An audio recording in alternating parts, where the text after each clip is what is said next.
Okay. Hey, guys. Shop Talk Podcast, episode 34, in front of a live studio audience. A little odd. Hey, guys. How's it going? Episode 34, we have AMA Pro Motocrosser, Brandon Green, in here. How's it going, Brandon? Oh, it's going good. How are you guys? Pretty good. Thanks for driving all the way down here. About like 40-minute drive? Yeah, it's not too bad. So, yeah, we appreciate it. So, start this episode off before we do anything else. We got to give a shout out to our buddy, Bodie, Nick Bowensteiner. Hooked us up with air conditioner unit for the Shop Talk studio. Mm-hmm. Also a big whiteboard for our UFC fights. Also could be for the studio. So still planning on that, maybe. So, yeah. Thanks, Bodie. Yep. There's a shout out. He'll be happy now. Yeah, cross off the list, dude. But, okay, Kyle, how's it going? Good. Good. Why me? I don't know. You're next telling in us, line. telling us a pretty wild lawnmower story before we fire the camera up. That's the highlight of my weekend, mowing the lawn. Like, there's no bigger rush than launching off culverts and stuff. Just mowing hammered drunk. I mean, what? Can't get a DUI in your own yard on a lawnmower, so. Yeah, the cops drive by all the time. Yeah. They're cool with it. Uh-huh. So. Yeah, as long as you're in your yard. Yeah. Yeah, no, it's going good. I got it all finished up this morning. So. Sweet. Yeah. You guys should see it. It's beautiful. You like put the cross patterns in there and go crazy? No, hell no. No, so Brandon brought down Jeremy and Ryan to just watch. Yep. First in-studio audience. So they're going to be watching the whole time. Maybe they'll chime in. Maybe. We'll see how it flows. Yeah. So, Brandon, you are part owner of the DMC Motorsports? Yeah, we just do it as a family. You want to get your mic a little closer to your face? You Jeez, pull Brody. we couldn't even hear him. him. As a family, between like my dad and my sister and I, so it all works good. Yeah. It's almost like having a family farm or something. If you think of it that way, we just race dirt bikes. Yeah, good way to put it. Yeah. But, okay, so for what I wrote down here, let's just touch on this past weekend's motocross, because to get your take on some of this pro motocross stuff, Hayden Deegan put in a hell of a ride in Moto 1 from this weekend at Hagentown. Did you think he was going to catch him from 10 seconds back? I kind of missed the 250s. I did see the 450s. But, yeah, it's Deegan, he just doesn't have a problem pushing it like out of his comfort zone, right? So you see a lot of guys, they're consistent and they're fast, but like Kitchen, he probably could push it harder, but he's not going to, and that's all right too. Yeah, he's gonna kind of stay in his comfort zone, kind of where Deegan is full send. Yep, you see it on sleds too. You guys race a lot of sleds. Like there's always that one guy. Like you go back to maybe like Ryan Simons or something coming from snowcross. He goes in the ditch and he just like didn't know when to back off. Got himself in a lot of trouble. Mm-hmm. Yeah. But he was comfortable doing that at the same time. So I think like Deegan, he's comfortable like riding on that edge, and it'll pay off. I mean, it bit him in Moto 2 though, where he helicoptered himself. Yeah, that one was kind of weird. I mean, it looked to me like the back end kicked a little bit, and then like it happened really fast. So I don't think he expected that. No, and he was kind of falling over the front of the bike too, and then it caught again and just woof. So that one was pretty gnarly. What'd you think of the Jet Lawrence streak? Is over, 24-0. He made it to 24-0 over, but now he had that awesome line down that hill during qualifying where he was jumping and clearing that little hump, but just came up short on it and just right into a soft spot and just weeded himself. Yeah, I think that's like Jet too. It don't really look like he's trying too hard, even though he's going faster than most of those guys, depending on the race. But like personally, I think it was kind of foolish because he could have his first lap. Yeah, and he didn't have to do it. Like get warmed up, get flowing, and if the line's there, do it. But he's also comfortable doing that stuff that other people aren't really doing. Thinking outside the box and hopping this or doing that, and that must have been just on how confident he was from doing that during qualifying, to where he's like, it was nothing to it. But then, like I think James Stewart said, they had just watered there a little bit, so he kind of spun off the face. And I'm sure it was developed, with the 250s running compared to qualifying. But I think that's going to affect him a little bit the rest of the season, just because he's like, oh man, like it can bite me. He was fine all last year, but it don't take much. He is human. Now he's like 24 points down. Yeah. Yep. So. Yep. And then Chase Sexton put on probably one of the top 5 all-time best motos. Like, it's one of those motos that you could go back and watch, like when Ricky lapped the field at Millville, and like when Stewart came back at Toronto Supercross from like 14th to 1st. It's one of those motos where you'll be watching 20 years from now that he just came from 40th down in like the second corner to passing AP on the last lap for the win. And like even in that moto, you heard like Stewart, like, I wouldn't be surprised if he got up to second, and then 5 minutes later he's like, oh, he could catch AP too. Yeah, so, that was funny because I knew the result already before I watched it, and so I knew he came from 40th to 1st. And hearing them commentate it, like, oh yeah, he could probably get into the top 10, and oh man, it's looking like he can get in the top 5. And I'm just thinking to myself, it's like, wow, how does he get to the lead? When it's funny knowing the result, and then they're commentating it live, they didn't know the result. Yeah, he's first, and then you watch the start of the race. It's like, well, he's last. How the hell does he get first? Yeah. And now, pretty damn cool though. So yeah, that was an all-time ride. But his bike looked, even Stewart called out, his bike looked super sketchy. What'd you think? What was the issue with his bike there? With Sexton? Yeah. I think he was pretty open about it, like in Supercross, which is totally different. I think he's still trying to figure that bike out. It's, he'd a couple of years of development on Honda. He had that bike the way he wanted it. And then here comes Jet. They pretty much gave him his setup, and then he became number 2, so he got off that team. That was kind of why. And it just looked like he was just fishtailing, like, because they had him on camera. He almost ate shit hard like 10 times. He was definitely on that edge. Yeah. But like they said too in the broadcast, he wasn't like getting bothered by it. I think like, at the bottom of that one downhill where it like kicked him and he kind of like, I think he was just on his back brake still. Like if he would have let off his back brake, he would have went straight. Oh, sure. Yeah, it just upset the chassis being on the brake like that. Yep. Yeah, so good racing at Hangtown this weekend. So Brandon, you actually brought up snowmobiles. For somebody that might recognize your last name, your dad, Johnny Green, was actually a pro snowmobile racer, late 90s, early 2000s. Yep. So actually inventor of the Johnny Green screens, what they were called. Yep.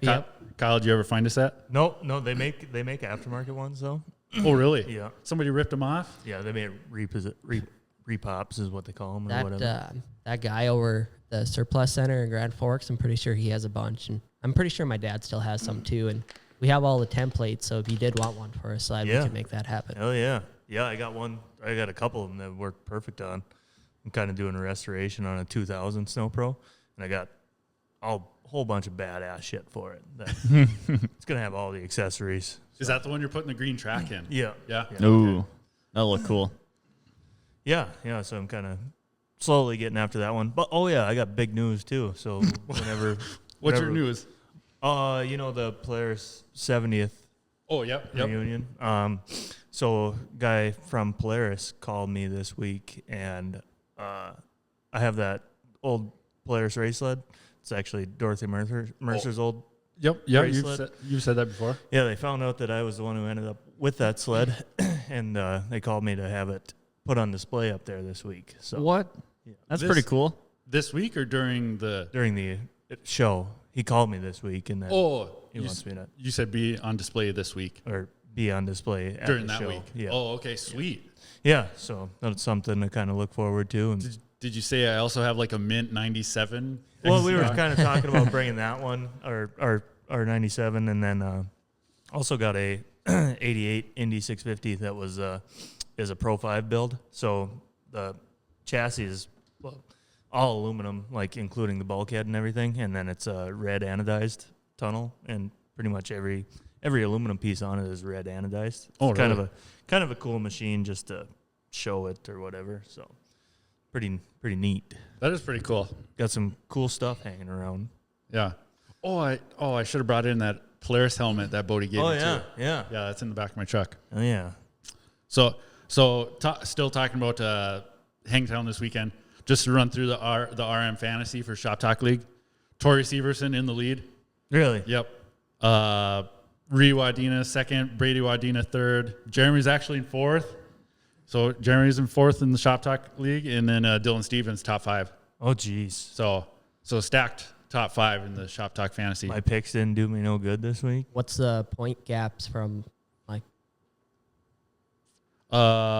Tori's a 134 and Ree is 118.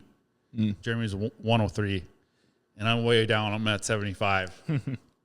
What's going on? Who are you picking? I'm picking who you usually think would be up there, but I let's see this last weekend. I picked Jet, Sexton, Anderson, Hunter, Cooper, Kyle Chisholm. Kyle Chisholm won us running like 12th, 13th in qualifying. I was like, Chiz is gonna chiz. I think, you know, like AP's the top 5 guy, Anderson is 2, and then the 2 Lawrences, and then Sexton. Yeah, You're pretty much kinda safe picking any order for them guys. Even on Supercross, I had my top 5, and it was the same, and I just put them in a different order a little bit, and I'd have been better off just leaving them because they just kept flip-flopping. Yeah, that's pretty much the only people out there that are getting consistently top 5. yeah. And you could just, like you said, leave it and see what happens. Jeremy's actually leading the DMC group. I opted out on the motocross. I was see tired that. of getting second. Glenn Arlo close second in the DMC group though. So 9 rounds to go on that. So okay. So being your dad was a pro cross country snowmobile racer, and he was pro in like the peak of racing. Like there's a lot of fast pros at that time. And like I'd asked my dad, and Johnny he was always close. He always had pretty good results, but just like he said your dad wasn't scared to send it neither on a sled. No. He used some people used to call him like high flying Johnny Green, but I don't know. I was pretty young back then, and he started racing in 1998 in the pro class, and then he raced through 2006. Oh, he was all the way up to 06? Yep. Oh, really? Yep. Huh.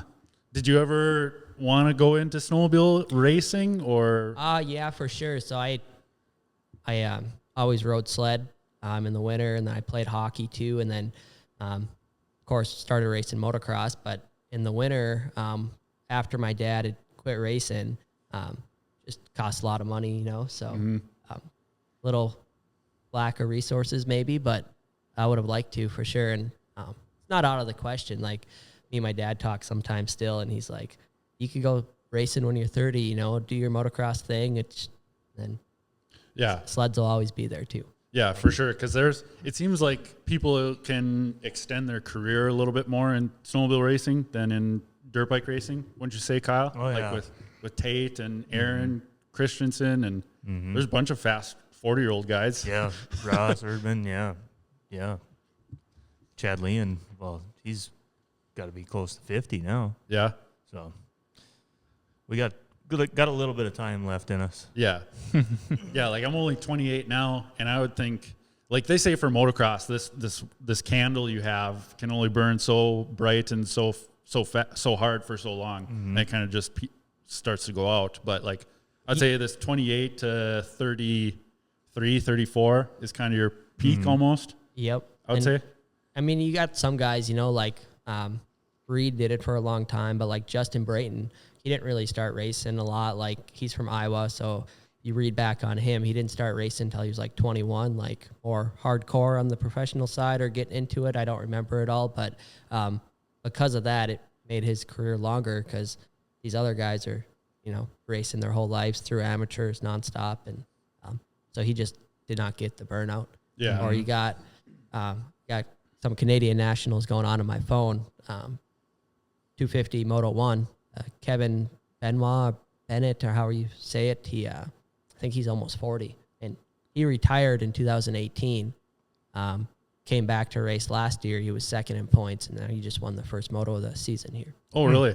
So speaking of Canadian Nationals, you're planning on see, I have a bunch of stuff like questions written down, but I don't really have a timeline to go off of for Brandon. So we're just gonna we're gonna bounce all over the place. Good.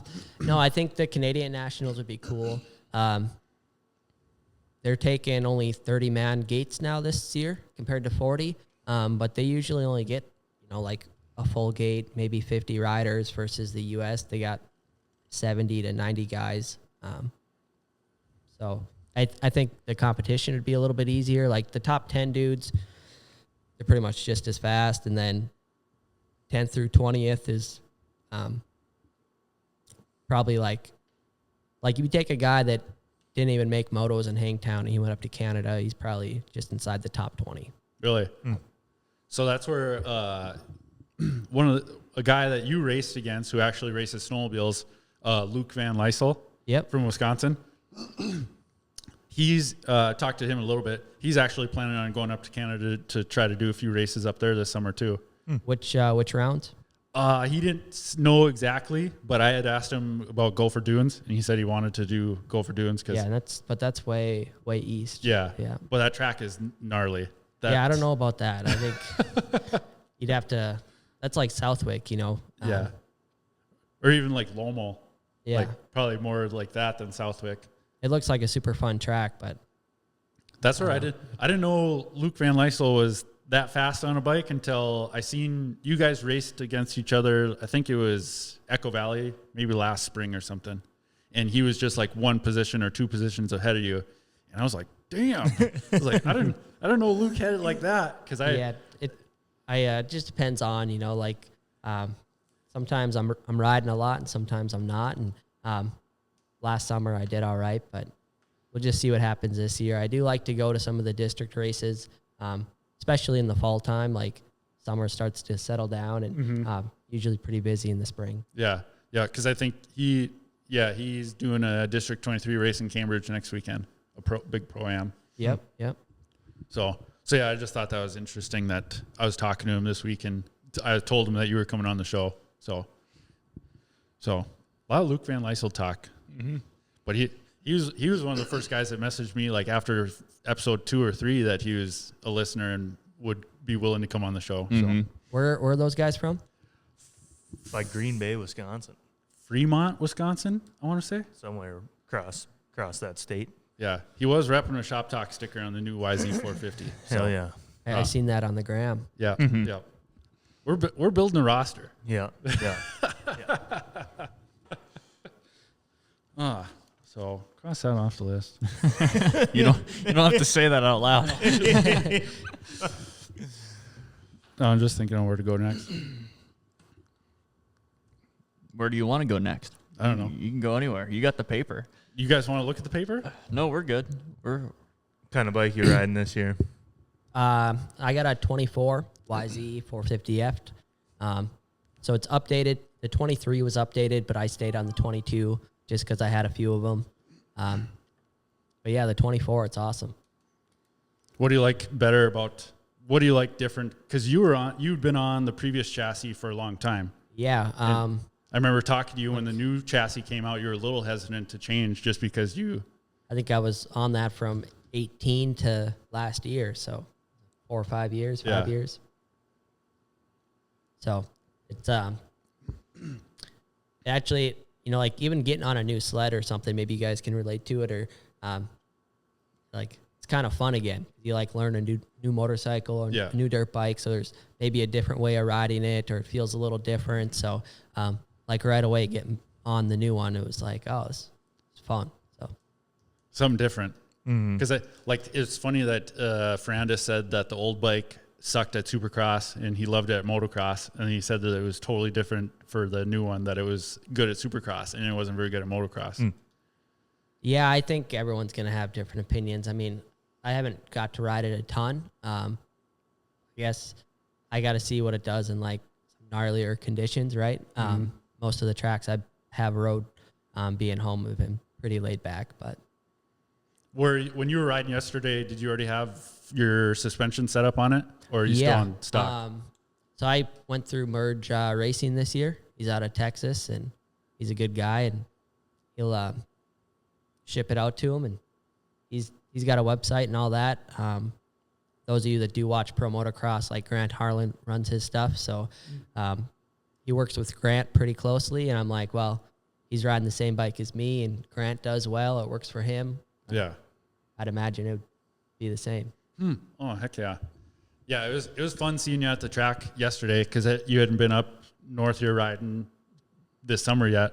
And then Brandon gets out on the track. It's like, oh, that's how you go fast out there. it's like I told Jeremy that. I was like, I see the line he's taking, sweeping in, and you're doing that triple into that turn. And yeah. And I had hit that triple like 3 or 4 times, and the landing is there's not much of a landing. Jarred my wrist like on the 4th time of doing it. I was like, all right, I'm done doing that for the day. But you made it look so smooth to land and then go right into that inside rut. Yeah, it's a little tricky. Part of it was like I was going far inside, so I was cross jumping it, right? Hitting it at an angle. That just makes it easier to go into the corner. You're not coming in so sharp. But also, like with you jarring your wrist, it's not much of a landing because no one's gonna really triple it. No. Like a couple guys. But you try to land like front end heavy. Yep. So like opposite of a sled, you might land like track first a little bit. But you let the front end soak it up, and then. Yeah. On a sled, Kyle, you don't want to land front end down. What do you mean? Oh, sorry to bring up the 500. You got to have a rear shock if you're going to do endurance racing. Yeah. Not just springs. Anytime you launch shit, it's just fucking straight spring. It's like a catapult. Yeah, you look like Ken Roxon going through the whoops. Yep. Yeah. Feet up in the air. Yeah. Exactly. You've been there. Oh yeah, I remember it. Yeah. So what's the rest of that story? What happened? Oh, not much. We were just dinking around, racing in the 500, and something must have happened where I bottomed out pretty good, and like the reservoir on the rear shock fucking came off, like slid back, so it drained all the fluid out after the second fuel stop, and that would be the second lap of the first day, and like took off, and I could tell like it was swapping in the back, like so I was just like pretty much just trying to lift skis the whole time, just keep the track on the ground. But then I remembered there was these drifts in this field right next to a tree line. Like the first lap, like it doubled a whole bunch of them, just like perfect, keeping good rhythm. Well, after 100 sleds go over it, it's totally clapped out, totally gone, and like rock hard. There was no forgiveness. So like trying to like wheelie over some stuff and like get a good launch, well, didn't happen. It was just like straight rear spring catapult through the air at like 60 to somewhere between like 60 and 75 miles an hour. And then went for a tumble. Then another sled was behind me, come up, hit my ass end, flipped the sled around while I was kind of laying there, and he fell off too. And then like I flipped my sled upright and then kind of looked at his, and his was upright, and I was like, "You good?" He's like, it was Austin Cody. Oh, really? Yeah. Got the wind knocked out of him, I think. Anyways, it sounded like it. But then I took off going again, and it just wasn't right. Like every time I hit little jumps and stuff, like it would just totally fucking go sideways. Yeah, just unpredictable at that point. Yeah, I couldn't even make it to the next fuel stop. So yeah, your sled was totaled. Yeah. It was a yard sale. No, it wasn't totaled. I fixed it.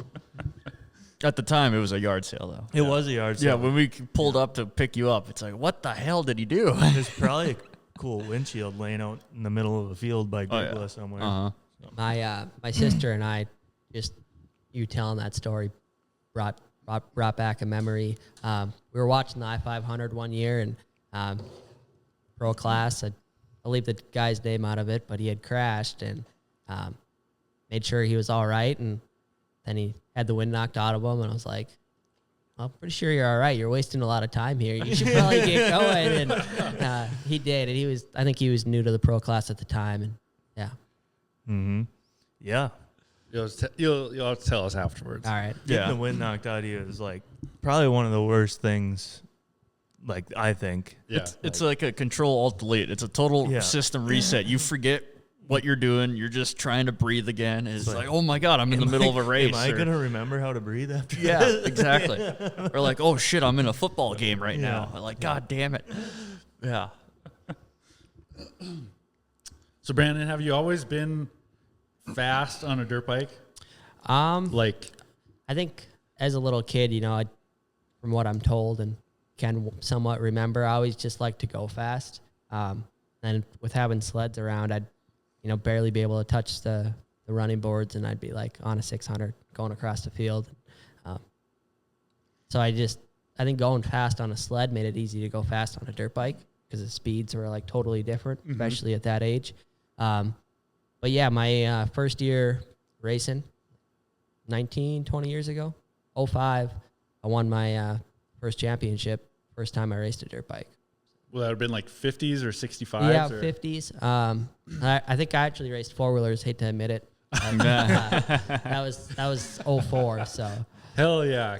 Quads. Yeah. Oh, that was one thing we didn't get into, was Glenn's quad. Yeah, we went up to Brooks yesterday, and he just got his ECU in the mail like 10 o'clock yesterday morning. Oh, really? So he was able to go up there. Sweet.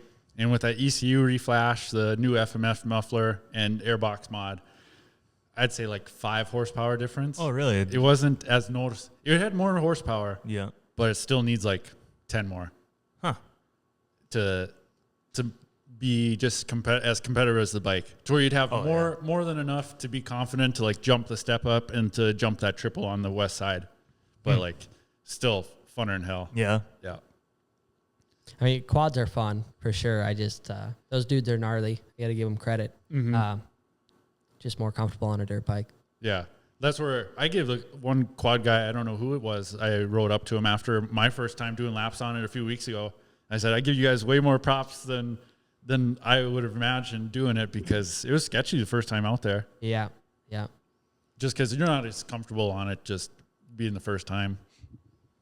But so I think, how old are you, Brandon? I'm 25 now. Okay, so you would have been maybe just an age group under me back when I was racing like 85s because I was done in like 09.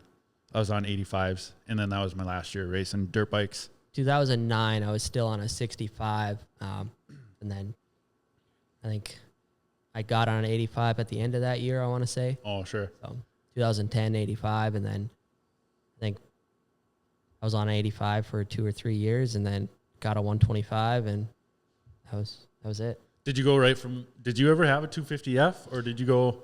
Yeah, so I had a 125 for a year. I want to say that was 2013. And then 2014, got a 250F and started racing A-class or Pro class. Oh, really? How come you're racing 450s instead of 250s for nationals? So the 250s were always fine. I didn't care to ride a 450, and we were putting a lot of money at the time into our 250s to like be competitive as I started to go other places. And one of my last 250s that I had, I had 4,500 into the motor. Lasted like 6 weeks. It wasn't the first time, and that's not easy to do. No. You know? So I ended up, I know Jeremy had a 450, and Yeah, you did. but he had a 450 for a couple of years, and then 2018, like the first time I rode a 450, I was like, man, this thing's sweet. It's like going from a 440 to a 600, right? Like almost like scary fast at first. Yeah. But so after that, my 250 was like non-existent. You know, I just sold it, rolling chassis, hole in the motor. As is, pick it up. Yeah. And then I went down to Arizona for the first time, like to ride down south, I guess. I had an uncle there, or I have an uncle there, and I just chose to buy a 450, I guess, and then tried to ride some Supercross because they started the Supercross features that year. That was like the first year of that. So ended 2018, beginning of 2019.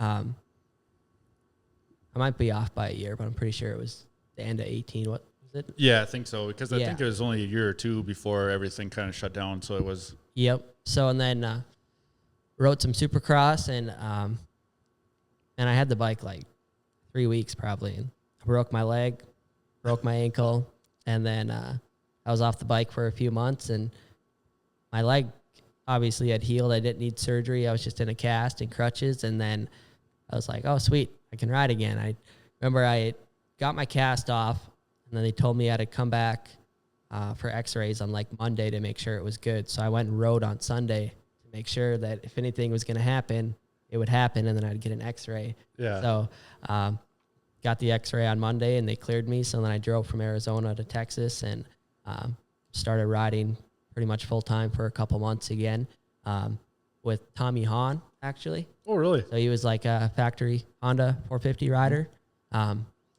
There was me and another kid, sometimes two. We just 4 days a week, and I'd ride on the weekends too. And that really helped me. And I did a couple more races right after that, the spring of 19, and got my pro license.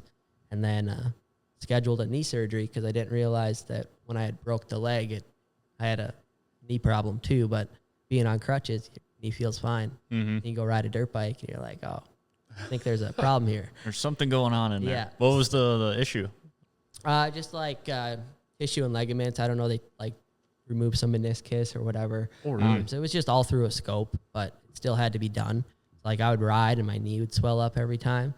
So tried to tough it out a little bit, but I could have raced pro in 19, but I just had to have that surgery done, and that kept me off the bike for a little while. And I was like, well, I'm going to go get a job. And man, that was a bad idea.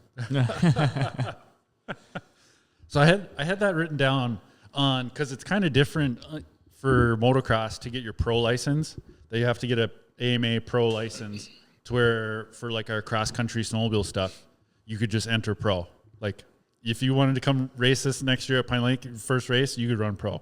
Yep. And But- like we talked about the Canadian stuff. So if you're an A or B rider in the States, you can just sign up, pay for the membership or whatever, and you can. So It's Jeremy. like if you wanted to come race Brooks in B class and then go sign up and race a pro Canadian national, you could. Oh, really? Yeah. Wow. Oh, wow. Damn.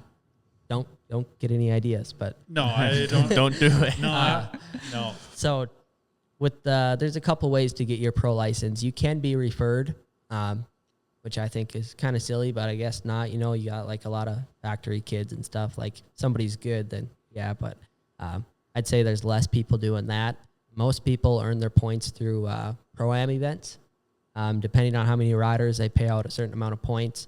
So you have so many months. It's been a while, so I forget, but I think it's like a year. You have a year to do whatever races you want to accumulate X amount of points. So that's what I did. Otherwise, if you do Loretta's in Open Pro, maybe 250 Pro also, if you make Loretta's, you're eligible, I believe. Oh, really? So- Oh, okay. So that makes more sense. So some dudes, With the- they'll try qualify for Loretta's and Open Pro or whatever. They make that, then they'll get their pro license and go try to do that. Okay. So yeah, they make it a little harder to go pro in motocross than it is to go pro in cross country. Oh yeah, Kyle, you racing pro this year? yeah, probably. Pro Yeah. Open at least. At least pro open, yeah. Heck yeah. I don't know about in the ditch. I might have to. No. You better hope for some snow before that happens. yeah. But it'd be weird if I entered pro open at Pine Lake and then like all the ditch races just race semi-pro, wouldn't it? Not really. I don't know. I could run pro on the lake races and sport into the ditch. That's more my Yeah. pace. Exactly. Yeah, I don't know. Semi-pro is still fucking stacked. you Yeah. know? No, I think if we had a catalyst set up and I actually tried to Yeah. race in the ditch to be towards the end of the top 10, I would say Mm-hmm. top, maybe a fifth would be pushing it in the ditch. But, Yeah. but like In the ditch, what's the payout like nowadays? for like just a normal ditch race is not the best. Like it's the lake races that put out the most money. Like just, I don't know. How would you say it, Kyle? Like, I don't know. Like, so for like ditch races, I mean, it's in all these little towns. Well, those little towns have the sponsor the events and stuff. And I don't know where the money's coming from, but yeah, like when it's just a ditch race and it's just the circuit paying out and then just your contingency from Artie Cat or Polaris, then it's not as much. But like when we have Pine Lake, and Pine Lake uses all the gate fee to pay back to the riders as well. So then that's where you actually really make money. And like, I remember we were down at Park Rapids, the Park Rapids Jubilee put in a bunch of money too. So like I got like $800 from them in semi-pro from them too. And Nadawash will put in $500 for semi-pro wins too. And, but like it really depends on entries too. If you only have 10 pros and the entry of 300 some odd bucks, and then divide that up, it's not very much you get from the circuit, but you get a certain amount from Artie Cat for contingency. So I think payout was better back in the day. Yeah. for sure. So like the whole pro and semi-pro thing, I remember this for some reason, but I asked my dad like, what was his decision and stuff, and he said he wasn't like super sure. He was maybe going to race semi-pro to start off with, and my mom told him if he was going to spend all that money going racing, he better be fast enough to race pro because the payout was better. And, yeah. Oh, yeah. She got a point. Yeah. She got a point. Yeah. Well, that's where it's like, it costs so much that's why I've switched just to ice racing, because you wreck so much stuff in the ditch and the payout isn't there to not make, if you get fifth place, you don't even get your entry fee back. So, and you've wrecked your sled. Yeah. So that's where you wreck a lot less stuff on the ice, except when you crash. Then you crash. Yeah, you wreck wrecked some stuff this year. Yep. Yeah. Steering post, whole headlight column. Yep. Yep, not good. So, okay, so that's interesting on why is it tough? Is it tough to get the amount of points to turn pro, or is it just a time-consuming, summer-long? No, I don't think it's that tough. I mean, if you're fast enough to want to run pro. If you're anybody that's gonna think about racing pro, they're already fast enough to go do it. You know, like that'd be like same thing with anything. You know, you're not gonna go sign yourself up if you can't do it. Yeah. So there is some people though. I mean, like you look at lap times, like even from Hangtown, like everyone was whatever it was, 220, 230, and then you got the dude that's like 256. You know, like 30 seconds off. Like he's just out there having fun, but I don't know. It's not a whole lot of fun either. No. Speaking out and going and having fun, are we going to do this Nevis race that's coming up? I think it's the day right after our school reunion. Yeah. So maybe go down there and just be a sweeper for that one. Yeah. And then maybe do Monoman. Yeah. I think that'd be good. Yeah. Yeah. We'll see. So that I should have maybe had Vince ask some questions, but have you ever thought about running cross country stuff? Yeah, I definitely would. I just think the time has to be right. Oh, sure. So every winter, I'd be down south riding with the exception of a couple surgeries. So this winter I was down south, but I was working. Little change of pace, and I rode like once a month. But we'll see what happens. I think maybe in a couple years. Give me a little time. Yeah. It seems like there's not a whole lot there's a few motocrossers that go try some GNCCs, and there's a few GNCC guys that will try motocross. Like Caleb Russell, he was one of the best ever to do GNCC, and he was also a top 5, top 10 motocross guy. So there is a little bit of crossover. Yeah, crossover. Yeah, because our buddy Vince, he was a AA cross hair scramble guy, and following him on a motocross track, he's faster than hell too. So Yep. He's skills on the motocross on the dirt bike correlate for sure. Is because you guys have a woods loop there at Brooks, like a little one that you've kind of been creating. Yeah, I haven't played around back there, but there's some trails if a guy wants to go. Have you guys ever tried to like ask anybody to like come do like a half hair scramble, half motocross race at all? And we just do it ourselves, I think, you know, Oh, kind of like we did back in the day with some of the sled stuff. Yep. I mean, I think we'd have to have the interest, right? Yep. You know, so it's a possibility. I thought about some different stuff like doing like a 3-hour race or something, right? Because I think that'd be kind of cool. Yeah. But you know, to some of us, that might be like, oh yeah, that'd be fun. But then there's a lot of people that are like, no thanks. Yeah. So No way in hell. That'd be sweet. Like, did like fuel stops and everything. Would Yeah. be Yeah. freaking Yeah. sweet. Well, that's how they'll do it for down in Nevis and Yeah. in Monoman. Yeah. For Yeah. at least for the AA stuff. Like on a moto track, I think that'd be cool as hell. Yeah. I don't know about racing it, but I mean, you'd be, you know, in the woods for a few minutes and then motocross track or like thought about like maybe you only run part of the track or you do this or you do that. Like you're not running the full lap of the track either.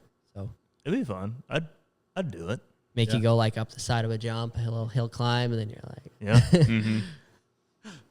That would be sketchy to angle up the side of the finish line jump or something, like to cut a dozer line in there or something. yeah, it won't be hard if you just come from the top. But, yeah, we'll see. Something to think about. Yeah. How about sled races? So we, for a few years there, we did some of like the transition classes and 120s and stuff. And then after us, Blessums do it now. That's the 286 snow series. Yep. I think like for my sister and I, we were just like, we're doing it all summer. We're doing it all winter. Like let's focus on our motocross stuff. And, but we enjoy it all. I mean, having events is cool and we're a racing family. So Yeah. it's what we love. Yeah, I'm sure there's not a lot of people that maybe would know that you guys kind of started what is now 286. Yep. That you guys kind of started that. So Kyle won your guys' little Mini I-500. Yeah. Yeah. I forget, I laid out that course and I forget how long it was, but it was maybe like 7 miles. Or It's something like that. maybe it was closer to 10, but either way. And then X amount of laps. And then by the end of it, it was pretty whooped out. Yeah, it got cased out quite a bit. Like a lot of the approaches and stuff were like you had to pick the right line for sure. Otherwise, it was like just super peaked up. Yeah, I remember like the first sight lap. It was your Chris Green was doing like leading the pace lap or whatever, like a sight lap, and like we get going pretty comfortably at like 60, you know, in the ditch, and then like all of a sudden it's just a rock hard snowdrift, and all I seen was his helmet just boing.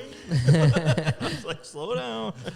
Then the start of that race that really separated some knowledge there, I think. So like I took off and I kind of let everybody, the pack spread out or whatever. And there was probably like 4 or 5 guys ahead of me, and going down them ditches is like, I know this is gonna get whooped out. Like it was gnarly at the sight lap, and then like hold it wide, and then in some snow dust, and then all you see is just parts and bodies in the air. It's like, well, I probably should have took that one pretty slow, but then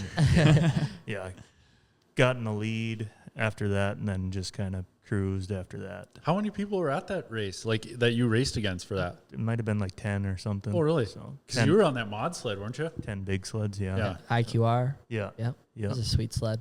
Yeah, still got it. Just chilling in the corner now. You don't like to hang on to things, do you? He doesn't Can't like to sell, get rid of things. can't sell nothing. Never. We still have to do that video of all your sleds and shit. Yeah. Vlog it. Yep. Yeah, once Colin. I always say Colin. Should be here June sometime. Yeah, I believe once it's Colin. It's Colin gets home, Colin? then maybe we could do it with him too. Yeah, that'd be good. Yeah. Because he's got stuff at his house, and then I got stuff at my parents' house. And Yeah. So, got shit everywhere. Is DMC Motorsports ever gonna get another track on the schedule? Maybe. So we, like I could, let me back up a minute. So back in 1998, like the same year, Jerry Erickson used to own the snowmobile circuit which was, I think it was called like North Star at the time. Yep. So my dad and him are hanging out and doing whatever, and my dad's like, well, if you want to promote some motocross events, I'll build the tracks for you. That's kind of how it all got going. So it was Jerry Erickson had it. And then I know Mike Carver had it for a few years, familiar name in this scene. And that was just for a few years, like early 2000s. And then there was like kind of a transition year, a little slower, but a family that races or was racing at the time had bought it. And then they had it for like 9 years. And then... Is that when it was called Fans? Nope. Fans was Carver's. Oh, okay. So, and then we kept the name. So the family that bought it, the Lindlands, Marlon and Kelly and Cody, they had it from whatever, 06 to 2013, I want to say. And then it's been us, but my dad was there throughout the whole thing. Yeah. So kind of came like full circle in a sense, which is good. And we've had tracks all over. Like we used to have a track at Mike Carver's house even. We've had that one. I remember as a kid, that one was big. Like there was some gnarly stuff at that track. Yeah, there was some elevation. It was down by a river, kind of. Yep. I want to say I remember like Jonathan Eaton broke an arm there or something like the first weekend or. I'm sure I was pretty young. But yeah, I remember that track that it did have a cool elevation to it where it was on a hill. But Brody, I was looking at that bib over there because I didn't know if that one said North Star on it, but it says Fans. So that's what I was looking at to see if that correlated with that timeline. I thought you saw something crawling up the wall or no. I got some memorabilia hanging out just from my dad, like old racing jackets or championship jackets. Like any busted windshields? Oh yeah. I don't know why he keeps it. I'm a collector of busted windshields. That's why. I got some hoods. Oh, yeah. Could it be even better? But yeah, so we've had tracks all over. Like we used to race at Duffer's Bar in Erskine even. That was a good track. And I remember that one. That was one of my favorite tracks as a kid. It was used to hard packed. Race up in Grigla, which is we're by Goodridge there, and Pembina, North Dakota, Findlay, North Dakota. So the Christian brothers, Carl and Evan. So there's been a track there for a while, and so we kind of like switched it up throughout the years. We'd lose some, we'd gain some, back and forth. Or Fordville was a track that we'd kind of did. Larimore. Yeah. There's more. Seven Clans Casino. That was always a fun track too. Greenbush. That's where I knocked my tooth out. So that was awesome. The OG Greenbush track. Yeah. So I want the story about your tooth. No, I wanted to bring that up. Touch base on that. Yeah, we were all wondering. That was my first thought when I saw you at Brooks. I'm like, so like, what happened to his mouth? Like, does he have fake teeth? He just doesn't give a shit about it. Like, it's both. I mean, so I think it was like 2011. So I was, 12 years old, and we were just practicing, and there was a whoop section or a roller section, and Greenbush, if you guys know it, it's sandy. So I was on an 85 and hopped on my buddy's 150 4-stroke, which were like a new thing at the time. I'm like, oh, check this out, fast and heavy, and I'm young and dumb. And anyways, I crashed, and I'm like, oh, whatever, and like go to sit up, and I'm like, oh, missing a tooth. And then that was it. I think I hit it on the brake master cylinder. So I've had like Invisalign and all that. So I should have fixed it a while ago, but every time I'd want to go fix it, I'm like, oh, let's buy a new dirt bike, or let's buy a truck. So I'm in the process of getting them fixed right now. I go back to the dentist on Wednesday, and it'll be a couple weeks, but I'll get an implant there, and then and have them do some other stuff. But it'll be right. Yeah. Well, it's not a bad look for you. You got that like tough redneck look. It's like, oh, okay, I don't want to fuck with this guy. It kind of worked out when I used to play hockey, because we'd be young, and I'd already like not have my teeth in. Yeah, it's like, well, What's it look like when you take a bite out of an apple?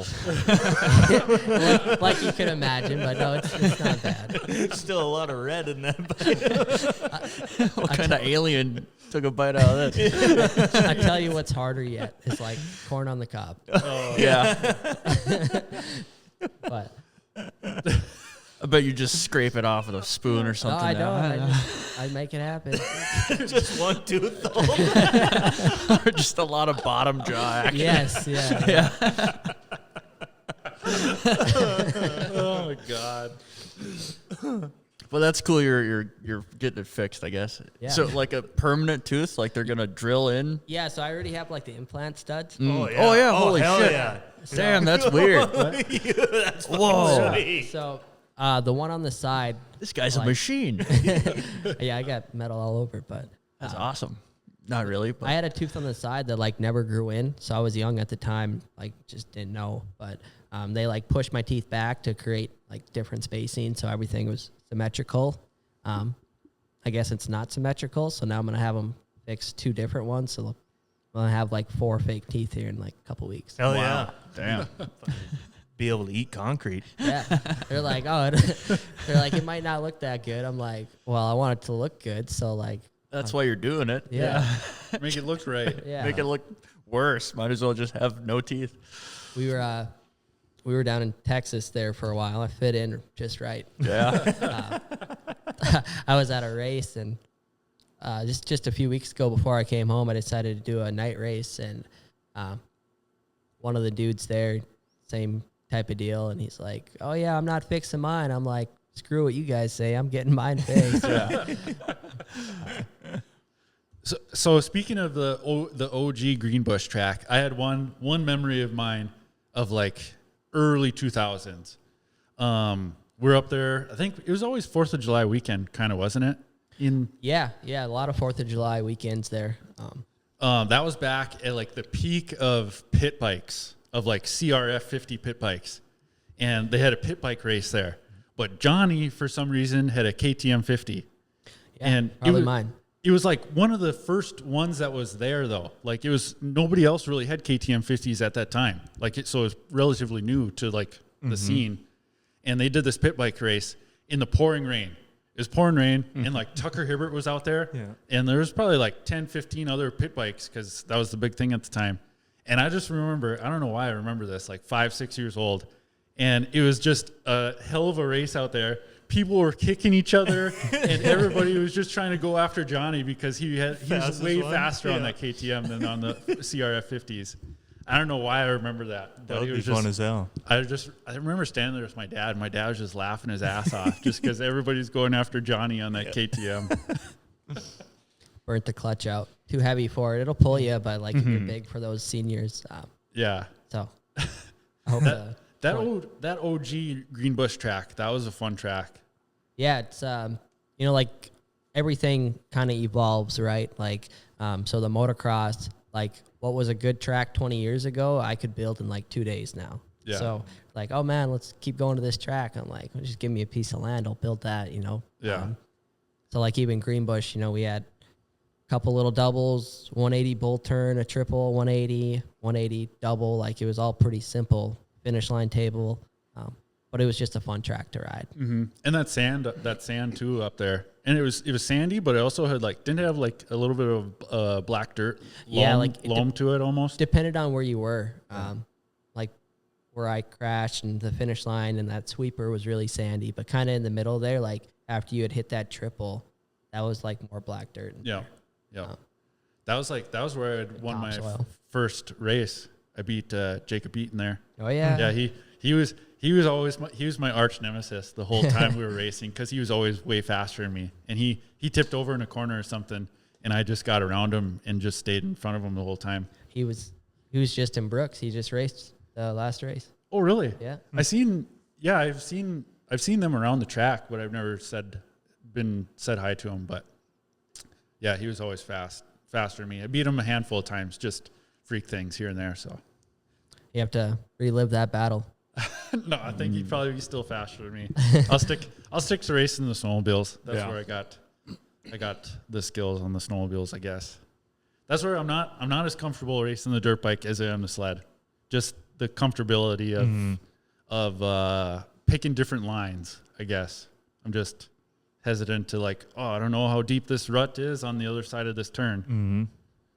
I don't know. I think you just ride a little bit more. You won't think about it so much, like the same thing on a sled. Like you're going down the ditch, even if you guys are doing a 25-mile loop and you do 4 laps or something, like you kind of forget what's what here and there. You don't know how deep that hole is, or like you're hitting a crossing at highway speed and you're like, man, I hope this is good. Or you slow down way too much and you're like, shit, I should have probably stayed on the gas. But or you see a couple double downs and it's like not even that rough. So you're like, with the motocross, it's just try read the track and like doing a short, like motocross is short course. So like it's not going to change a ton lap to lap. But I will say, like, I know what you mean.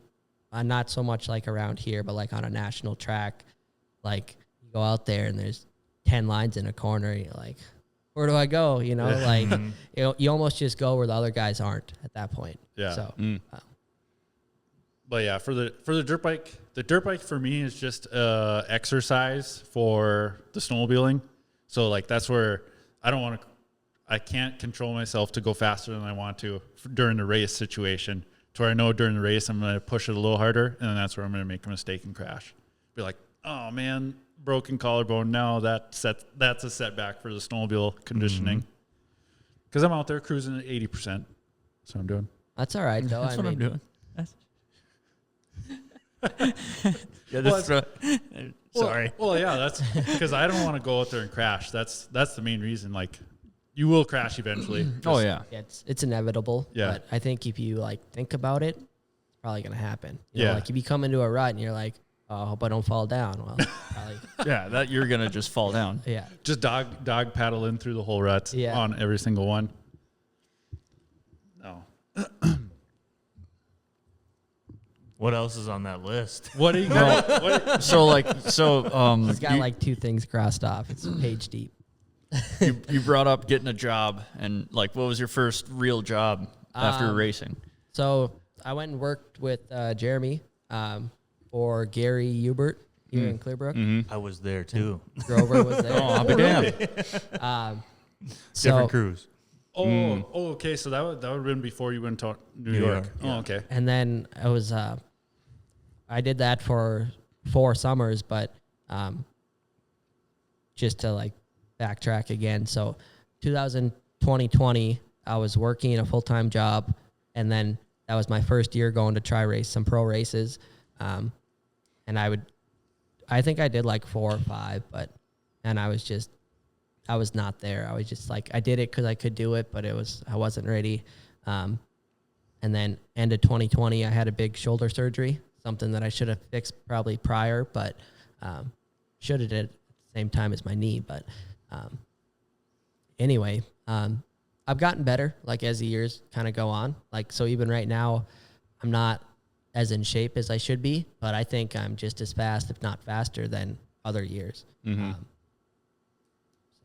we'll see what happens. So what is the plan for this year for pro national wise? Gonna try ride the next few weeks and go race Redbud July 4th, and then the next weekend Millville, and maybe Ironman at the end of August. We'll see. It's just a fun track. So that's one of my questions of like let's say Redbud, LaRocco's leap. There's video evidence of you doing LaRocco's leap. Yeah, it's not like underrated. That jump's pretty big. Yeah, So- pretty big is an understatement.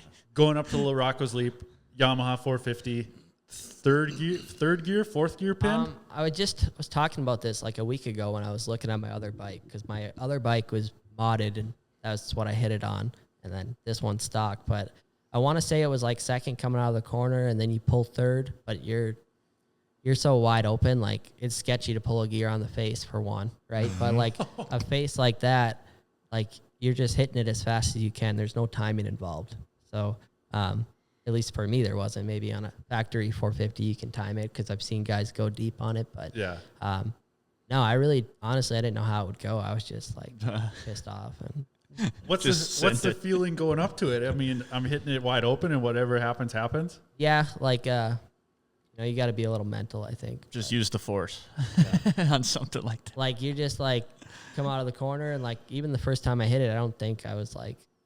Sometimes you're like, I don't know, you don't know if you're gonna hit it or not, but then, like for me, you just don't let off the throttle, and you're like, you hit it, and you're like, oh, I hope this works, and like as soon as you hit the face, you're in the air, and like, you know you're gonna make it or not. Yeah. It worked the first time, so I hit it the next lap, and that was about it. But Damn, just the commitment. yeah, definitely you got to commit. Yeah. And So Holy shit. Larocco's Leap, Martin Mountain at Millville, or like that's like probably my funnest like section on any of the national tracks that I have done is the mountain there to go up and down yeah, it. Yep. I like the downhill. I think that was actually one of the areas where I was a little faster than some dudes because I'd like come off the top of the hill and like pull a gear, and even if you're not wide open, you're like 3/4 throttle, and like you got to be moving for sure coming down that hill, and I like it. Yeah, when me and Brody were down there and walked the track and watching them like on how fast you guys are going, like at the midway section going down the hill, it's like, oh my God, how are you going to make the corner at the bottom? Yeah. I don't know. I mean, it's easy enough to slow down too, right? Like you come off the top of the hill and you're gaining speed probably halfway or 3/4 of the way, and then you start to slow down. But I don't think everyone makes the corner, but you imagine if a bike like started cartwheeling going down the hill. But there again, you don't think about it.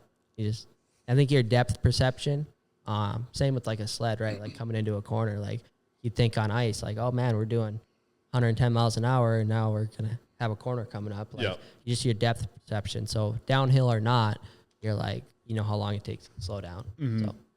Yeah, that's the thing. Like when we're watching the Sioux, like when we're out at the Sioux and we're watching like qualifying or something, or like the Meyer shootout, and you're watching it, it's like, holy shit, they're going fast. It just looks a lot faster when you're watching it, but it doesn't feel like that when you're out there doing it. Yeah. What about Godzilla at Ironman? Is that the big tabletop in the middle? No, I think they call it Godzilla the one that goes up, jump up that hill and then jump back down the hill. Oh, okay, yeah. That one's easy. Like something like that is kind of weird because if you it's so steep. If you let off the throttle at all, like at the face, thinking you have too much speed, you're like you barely jump or something because it just robs your momentum. I wish it had a little bit better landing up there. Yeah, not much you can do. It's like 200-foot long face uphill. It's just like a little step up. But I remember like I was struggling like trying to figure out how to time that one. So there's a couple times I'd come up short or overshot it. Like damn, but it's not bad. And then there is that big tabletop booter in the middle there though too. Yeah, that one's fun. Yeah. How do you time out to jump a big jump like that? Like, what's your timing like? I don't know. It's kind of like it's hard to say, but like on a motocross track, even in Brooks, most of the timing's kind of in the jumps already, right? So if you hit the section how it's intended, you're gonna be fine. So, like that big tabletop there, you come out of the corner and going pretty fast, and you just follow it through, and the timing's there. It is funny.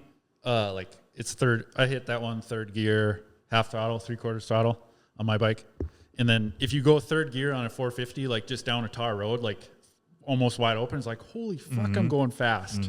But then on a dirt bike track, it don't feel like you're going that fast going up to hit a jump like that. Yep. But Brody tried ride my Suzuki 450 one time, and he went down the road. And he was riding his crotch rocket at this time.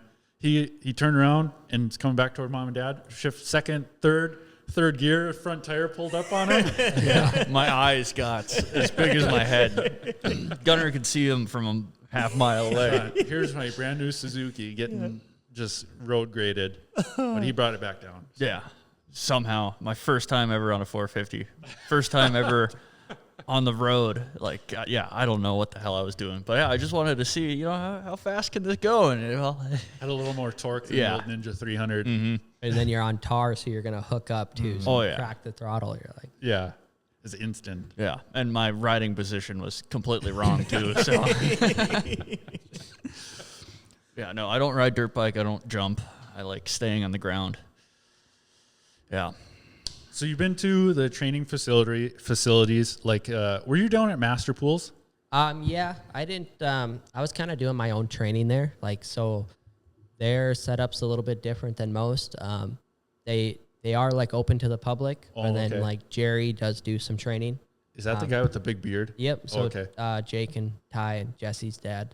But yeah, it's I just wanted to ride their track more or less. So like I'm riding the same stuff they are. Like even for me now, like I've got enough experience. If I want to get better, I just gotta practice and like ride right. I know what I'm doing or not doing or that kind of thing. It does help to have someone watch sometimes, but like if somebody just sat there and videotaped me, that would probably be the best thing for me. How was it? Because that was before Ty's like breakout like outdoor season last year. Yep.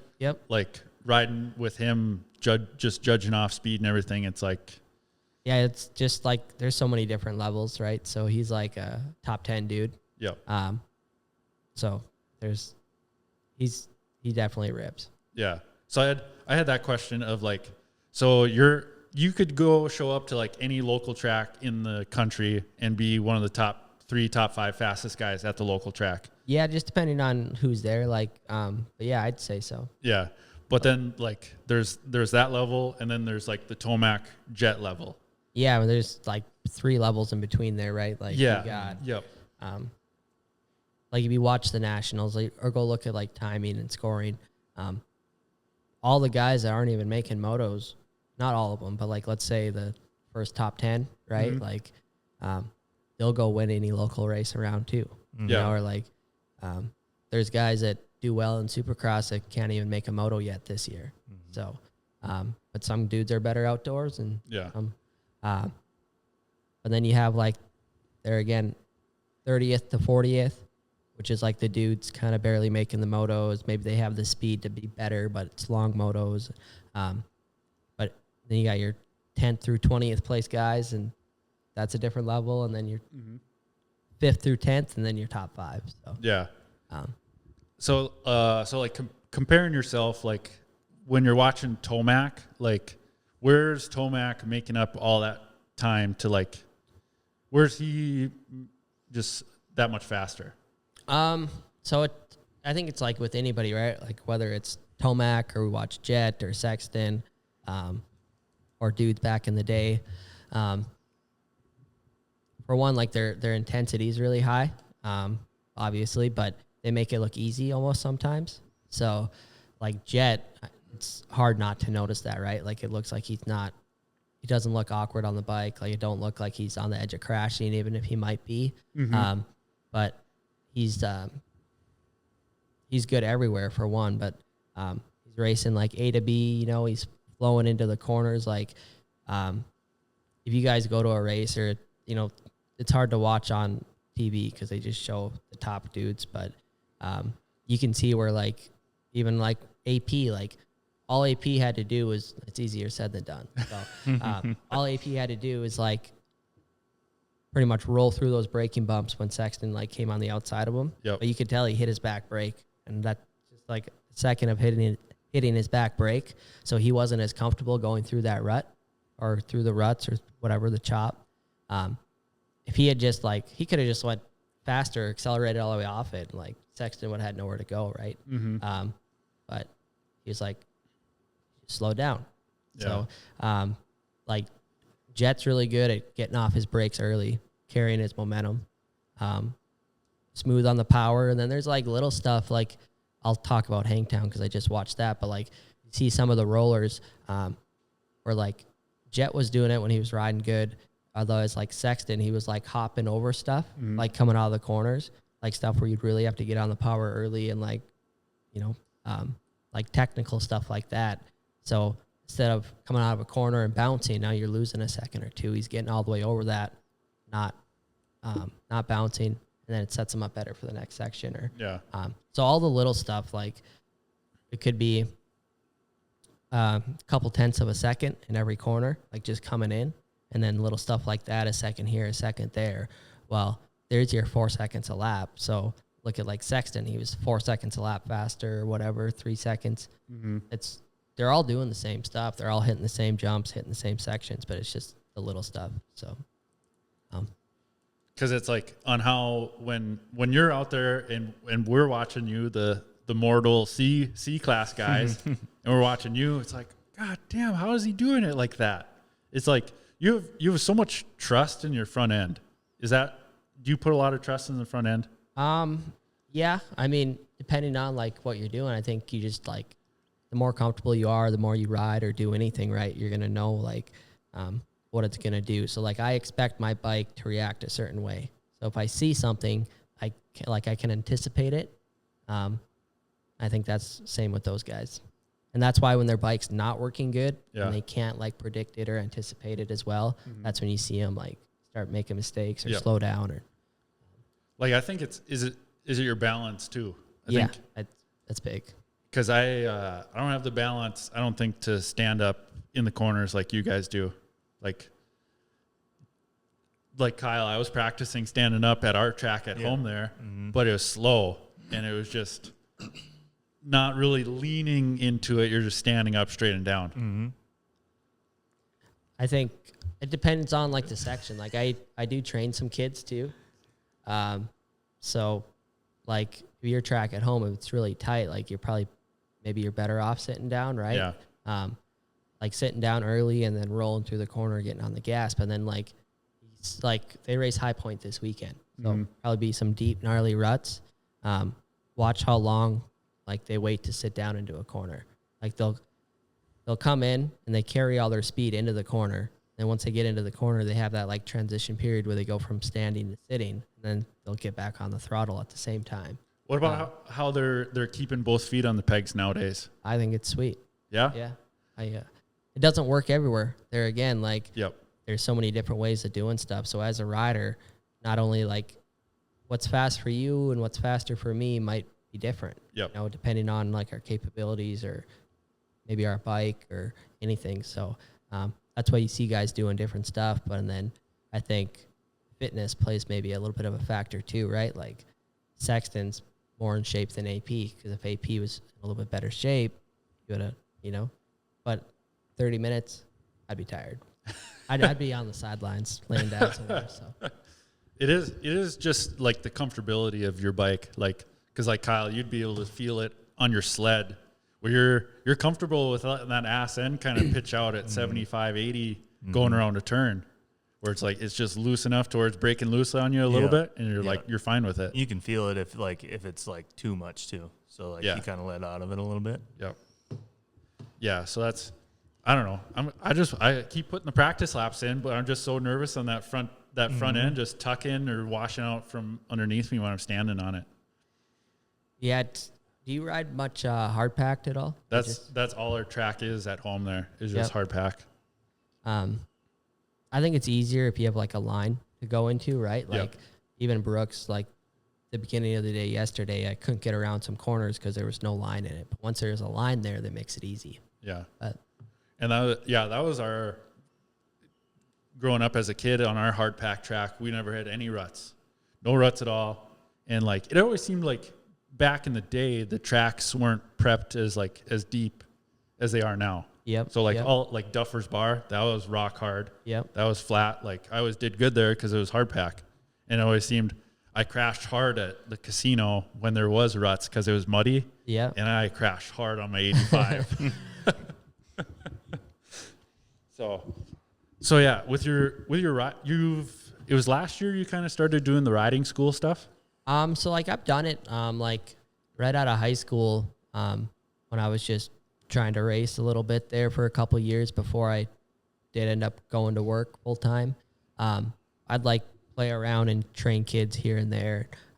So that was way back in like 16, 17, 18. And then I didn't really do too much of it. Well, for one, I had a job, and then I'd go race on the weekends, and I'd be gone in the winter. So there's just like some people would ask, but I wouldn't really have time. Yeah. So then last year, not going back to work right away, I was like, well, I know I could train kids, and there was some interest for it. So then I would do it like 2 days a week and like have a set schedule. And so that worked out good. And I went to Jamestown last year also for that riding school. That was a 5-day, like week-long camp. And that was kind of cool because I didn't know too many of those kids over there at all. Like people around here, they've seen me ride or whatever. So they just know me a little bit better. And I go out there and they have no idea who I am. So, and then to see like somebody who's never met me or heard my name before, and I can work with them, and then in a couple days I can see a difference. It like can reassure me a little bit too. I'm teaching them the right thing. Yeah, because you just went out and did that Jamestown Loretta Lynn's camp this year too, right? Yep, I just got back from that here this weekend. Yeah. How'd that go? It was good. A lot of people. How many people are you teaching at that? I don't like to have any more than like 10. Like even 10 can be a lot, just because with like just one instructor, you want to make sure you're talking to everybody and keep them attentive and all that. So I have done bigger than that, but it gets to be a lot. There's a lot of people to watch. Yeah. Yeah. Yep. Yeah.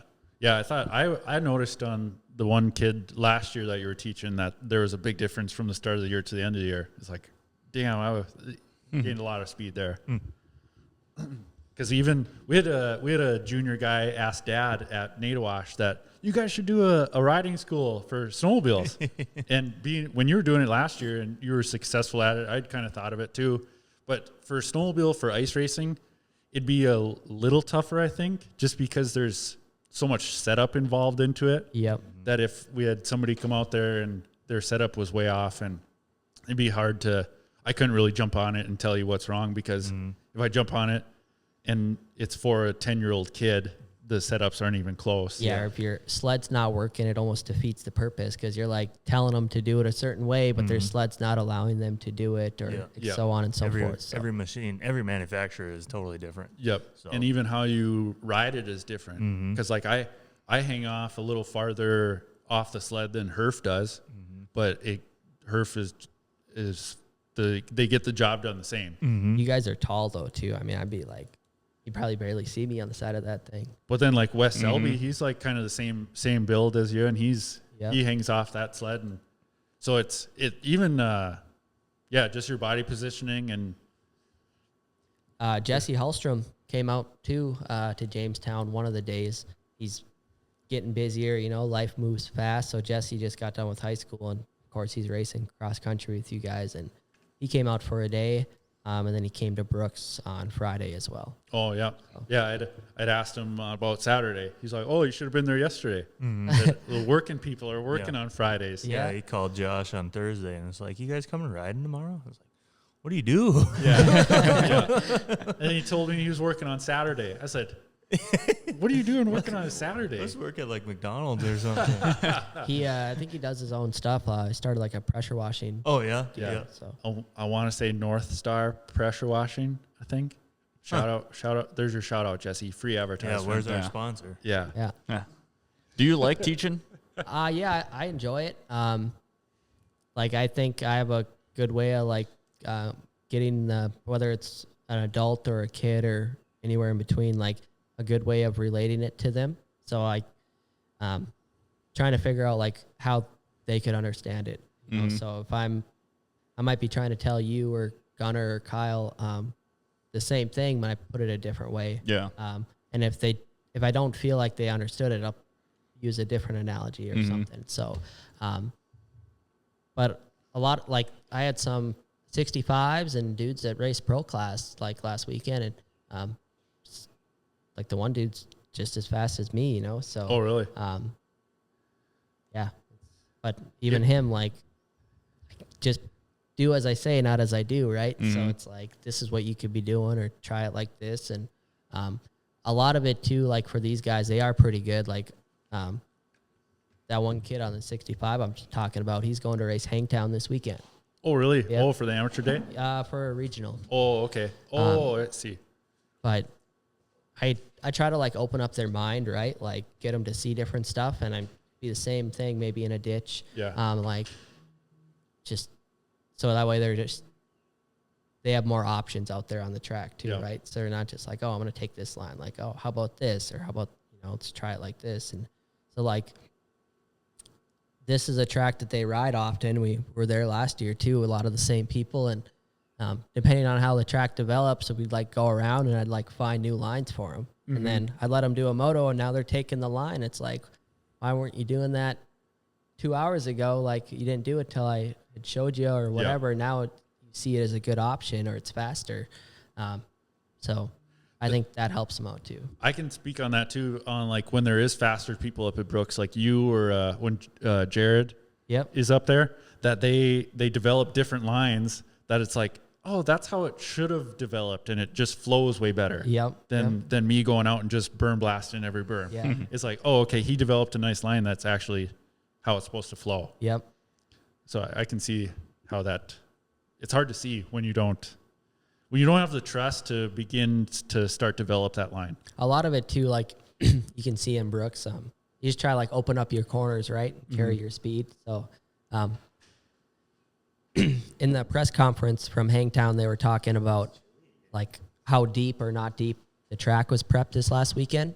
So like Sexton said that I don't know if he said he liked it or didn't, but he was saying it allowed him to move around on the track a little bit more. So a lot of our tracks are that way. Yep. Versus like some nationals, they're so deep, you get in a rut, you're locked in till the next corner, right? You don't have that option of like, oh, let me come out here and do this, or, but like around home or a lot of tracks, you have that option to be able to move around. Yeah. So, And that's on my list, that Brooks is the best track in Minnesota. I think if you haven't rode it, you should come ride it. There's a lot of good tracks. I think everyone does a good job. It's not easy.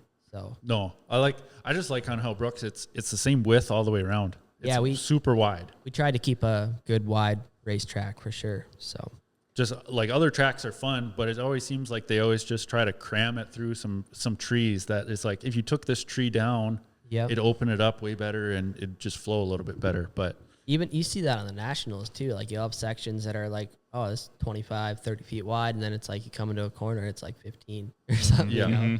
Or like, I don't know. But I think we did a track down south too. And they're like, oh, I like how wide it is. It's like, oh, that's how it should be. You know? So like we raved about that at Pine Lake this year on how we had minimal snow, so they were able to plow it like 30 feet wide. And so we were able to develop multiple like different draft lines like down the straightaways and everything to where it was comfortable racing side by side with somebody coming into the corner. Yep. Because you didn't have a death-defying berm at the end of the corner neither. So with that being said too, like there's people that build tracks. You could look it up. I don't like to say people's names, but they'll build a track and it's like should be 5 or 10 feet wider, you know, and it makes it easier, right? Because we're going to build a jump. It takes half as much time to build it half as big or half as wide. So maybe they're cutting corners. I don't know. Yeah. How did you get into track building? So with us having the track here, right away I started running equipment. So I was like 13, and by running equipment, it was like, hey, I got to go to work. We got to race this weekend, son. I better figure it out. Really? Just threw you on it? Yeah. And I mean, Start I moving. wanted to, right? Because I watched my dad do it for all those years, and I knew how I wanted it to be done. So it was a matter of just figuring it out. And then, I didn't really do any track work for anybody else, like aside from ourselves. Like here and there, I guess a little bit. Like when I'd stayed in Texas, I did a couple times back in 2019. And that was about it. But that was because I was living at the track there. And Somebody just be like, hey, you know how to run a dozer? Or, well, it was like we had a big rain one day, and dude like didn't have enough help. And I'd always say like, you know, whatever, but like just like me, I'm not gonna let anybody like just hop in my stuff, even if they can do it. Yeah. Like I'll just do it. But outside of that, so this year or last year, I mean, sorry, I did the coaching for the 3 months, but around here, everyone kind of races part-time, right? So kids are going back to school. I did training just the summer months. So I was like, man, we got a couple of races in September, but what am I going to do here? Maybe. So, with the new SMX stuff coming out, the owner of Dirtworks had posted on Instagram, he was looking for some more help. And, I just reached out to him, and then he ended up calling me and, ended up down there for SMX. And then through SMX, I met another dude, and that dude, right after SMX, I came home. We had a race at the house, and then he sent me to Ponca City, Oklahoma, to work on a track for a race, and they had like 1,600 entries. So, Holy shit. and like fast dudes, like some of factory amateur kids, Drew Adams or Christian Janik, and there's more, but So that's how the Dirtworks thing started. It just off of Instagram. yeah. Oh, really? Instagram and just natural, and that's pretty cool. I wasn't like too worried about it, It's like I knew I'd make some money, of course, and Yeah. like I'm available. Like he said, he'd have these people like, oh yeah, I've been running equipment my whole life, I do excavation or I do this, but like the track thing's kind of like a niche market, and there is some people that do it, but there's only like so many household names, and there's a lot of people that can kind of do it, and yeah, so That's pretty cool. So you were at Charlotte, what the heck? Chicago. Yeah, Chicago, and then the LA Coliseum. Yep. That was all pretty cool. Like I'm used to like being around it just from the motocross stuff, and I've been to supercross events and stuff. So not like I was like starstruck, but it was like cool to see the whole process and be there. Yeah. You said something crazy about the drag strip. It was like you had to they had to wash the drag strip afterwards and wash the walls and everything. Yeah, there was a pressure washing company that did that. But so we were out of there by then because we had to go to Chicago. But it was right like away. some astronomical amount of money or something. Yeah, I don't remember the numbers, but everything costs money nowadays, right? So you just imagine hauling in that many yards of dirt. Yeah. Then you got to import it, you got to export it, and yeah. But a lot of that stuff, that's all felled, right? So like Dirtworks, their contract is basically just to come build the tracks. Yep. It's there, and yeah. Running new leased equipment every event. Yep. That had been nice. And like even like Chicago there, back in like 2017, they did it on the Oval, which is like across the street there basically. Yep. That was like when Cooper Webb and Herleans were battling. If you guys don't know it, you can look it up. Yep. So there was like a bunch of dirt like stockpiled and whatever. So one of the dudes from Dirtworks, he's over here loading all those trucks. So it's like short turnaround time, but you still got to pay for those trucks. So Yeah. like, I don't know how many trucks, but you probably got 15 trucks running for a few days, like nonstop. And it's like half a mile. So it gets to be a lot pretty quick, but. And the LA Coliseum, that had to have been cool because they hadn't been back there for so long. And Yeah. then to build the track and then to be there to even watch it too. Yeah. And it's, even some of that stuff, like if you were to tell me like, oh, let's go up here around these arches and come down, I'm like, pretty sketchy, and best guys in the world. Like it wasn't that wide, you see up like your garage door, that was pretty much it up top there, but Yeah. come up and then come down, and it's not all easy, but I don't know. I think it would be cool, but like, I don't know. I wonder what some of those guys think too, like racing down on the floor is one thing, but I wonder what they thought about going up and coming back down. Yeah. Yeah.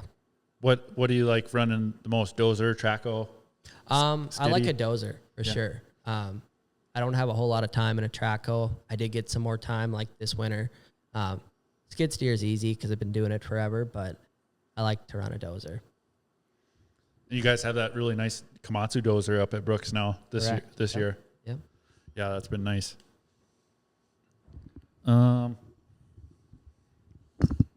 What are you guys all looking at me for? I don't know. You're the one with the paper. I don't know. Banter amongst yourself as I'm just trying to read my writing here. But So I went down south then this winter with the same guy that sent me to Ponca City.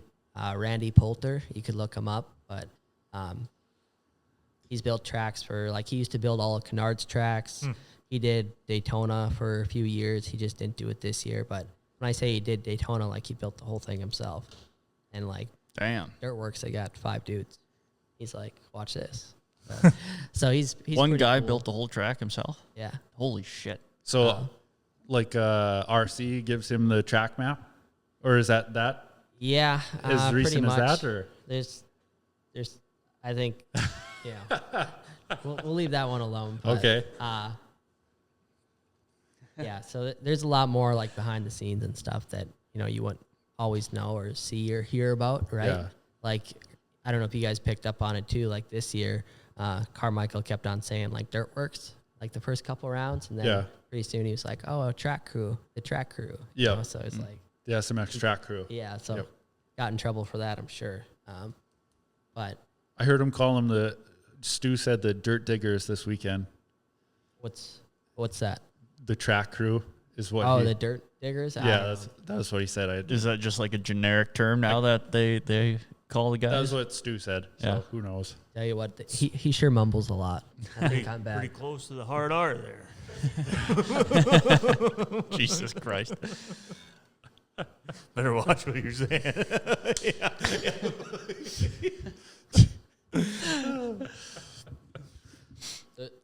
Is there anything in here, or is it just like, I think it's just straight ammonia, like cotton and ammonia. Yeah. Yep. they're like, oh yeah, cotton swab? Or, Yep. Mhm. And then something else. He's holding smelling salts, by the way. That's what he's shaking around right now. It's a terrible idea for those at home.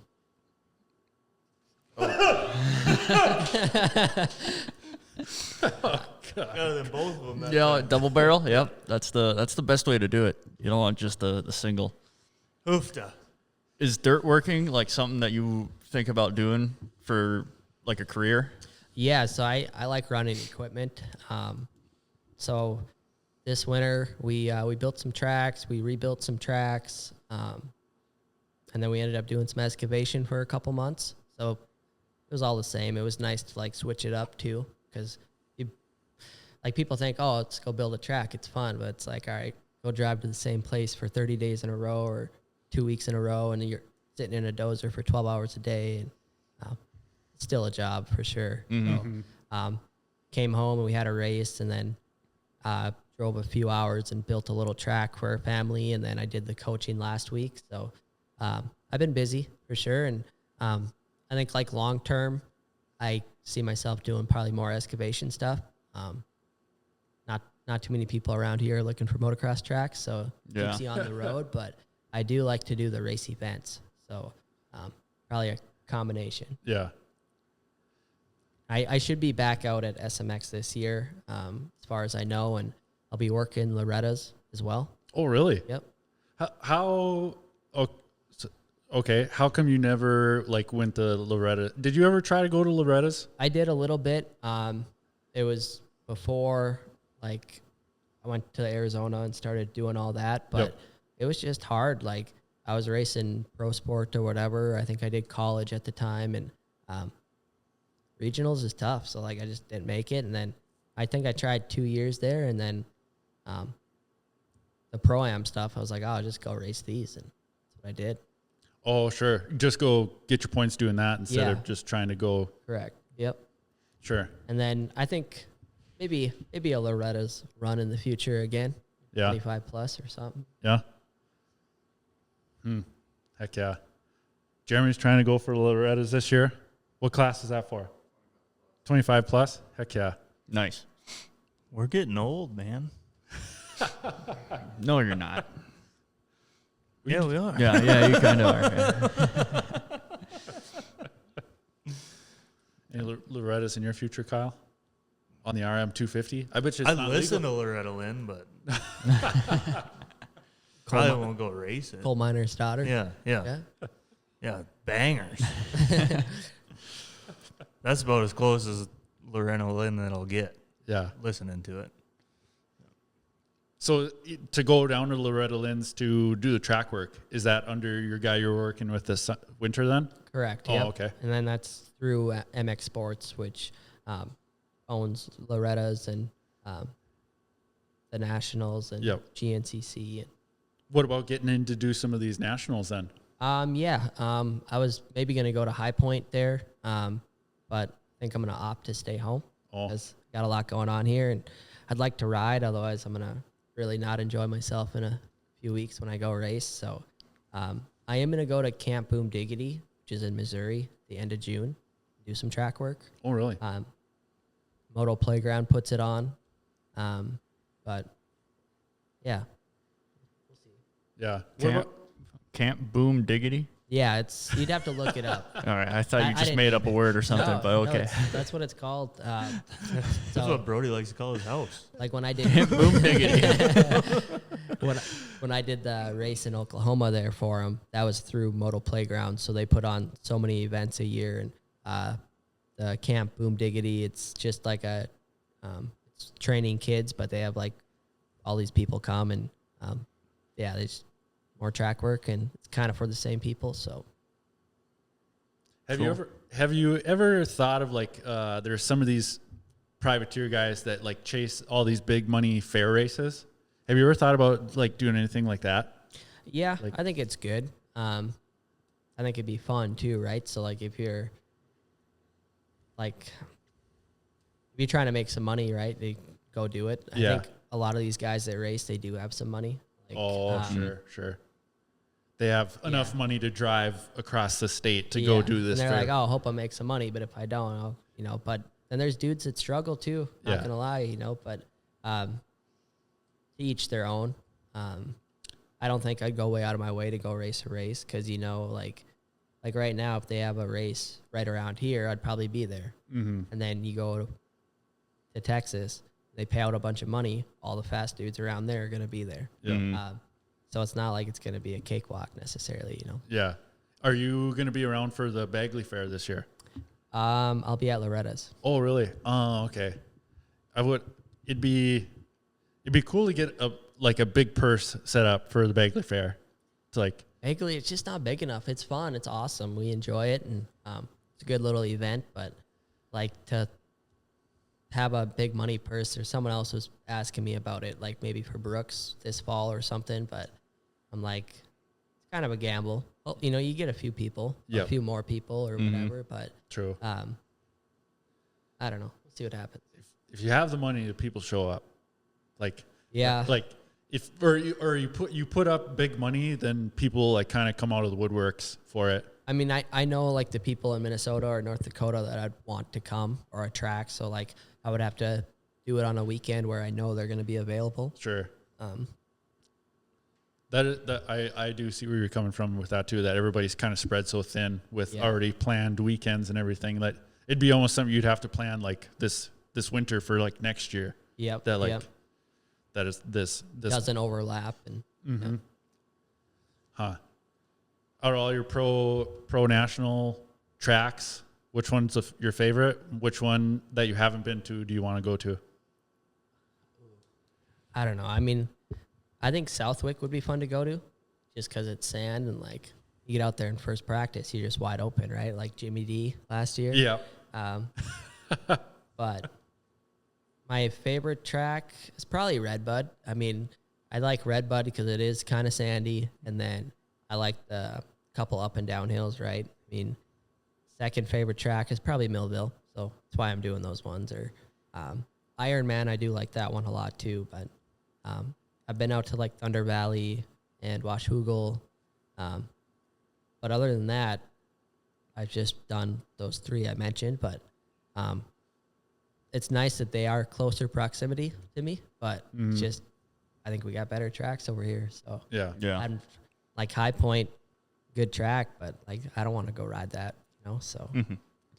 No, like even like and then you've rode at Paula too, like Yep. down there practicing. Yep.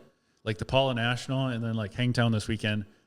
For the National, what those guys are racing on in the 450 Moto 2, it does not look fun. No, It it's, and they say Paula is like a gravel pit. Is that yeah, true? It's real like rocky and silty and stuff. Like you seen it started off pretty sweet, but then by the end of the day, like it's gnarly. Like you got square edges and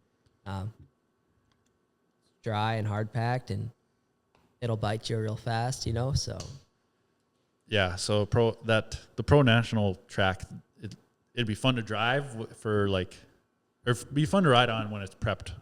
yeah, But then those motos, it don't look fun. I think they need to shorten the motos. Like even if they did a 3 moto format, it's like 30 minutes. Like I'd rather see 3 20-minute motos than 2 30s. I think it would be better racing.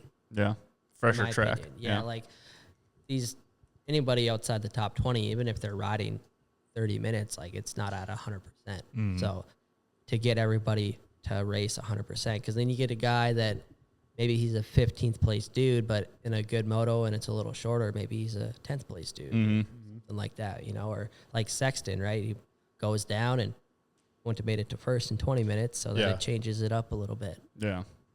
Hot take. Yeah, that is a hot take. Yeah. See what happens. Yeah. See what happens. See who gets mad. But no, it changes everyone's mindsets because they can push. They can push for 20 minutes when maybe they can't push for a 30-minute moto. So like Correct. everyone's thinking, maybe they can push harder for that shorter period of time. Like a UFC fight where you're fighting 5 rounds or 3 rounds. It changes the whole fight. Yep. Yep. Did you guys watch Poirier Makachev last night? You didn't? No? No. Oh, man, it was a good one. Yeah. God damn, break my heart. Oh, I almost cried. My throat hurt. I'll be right back. My throat hurt. Yeah, I almost cried. Yeah? Yeah. Yeah, right. Just walk straight in and to your left. Jeremy, you want to jump on here for a second? Okay, we got Jeremy Groshon going to Loretta's this year, 25 plus.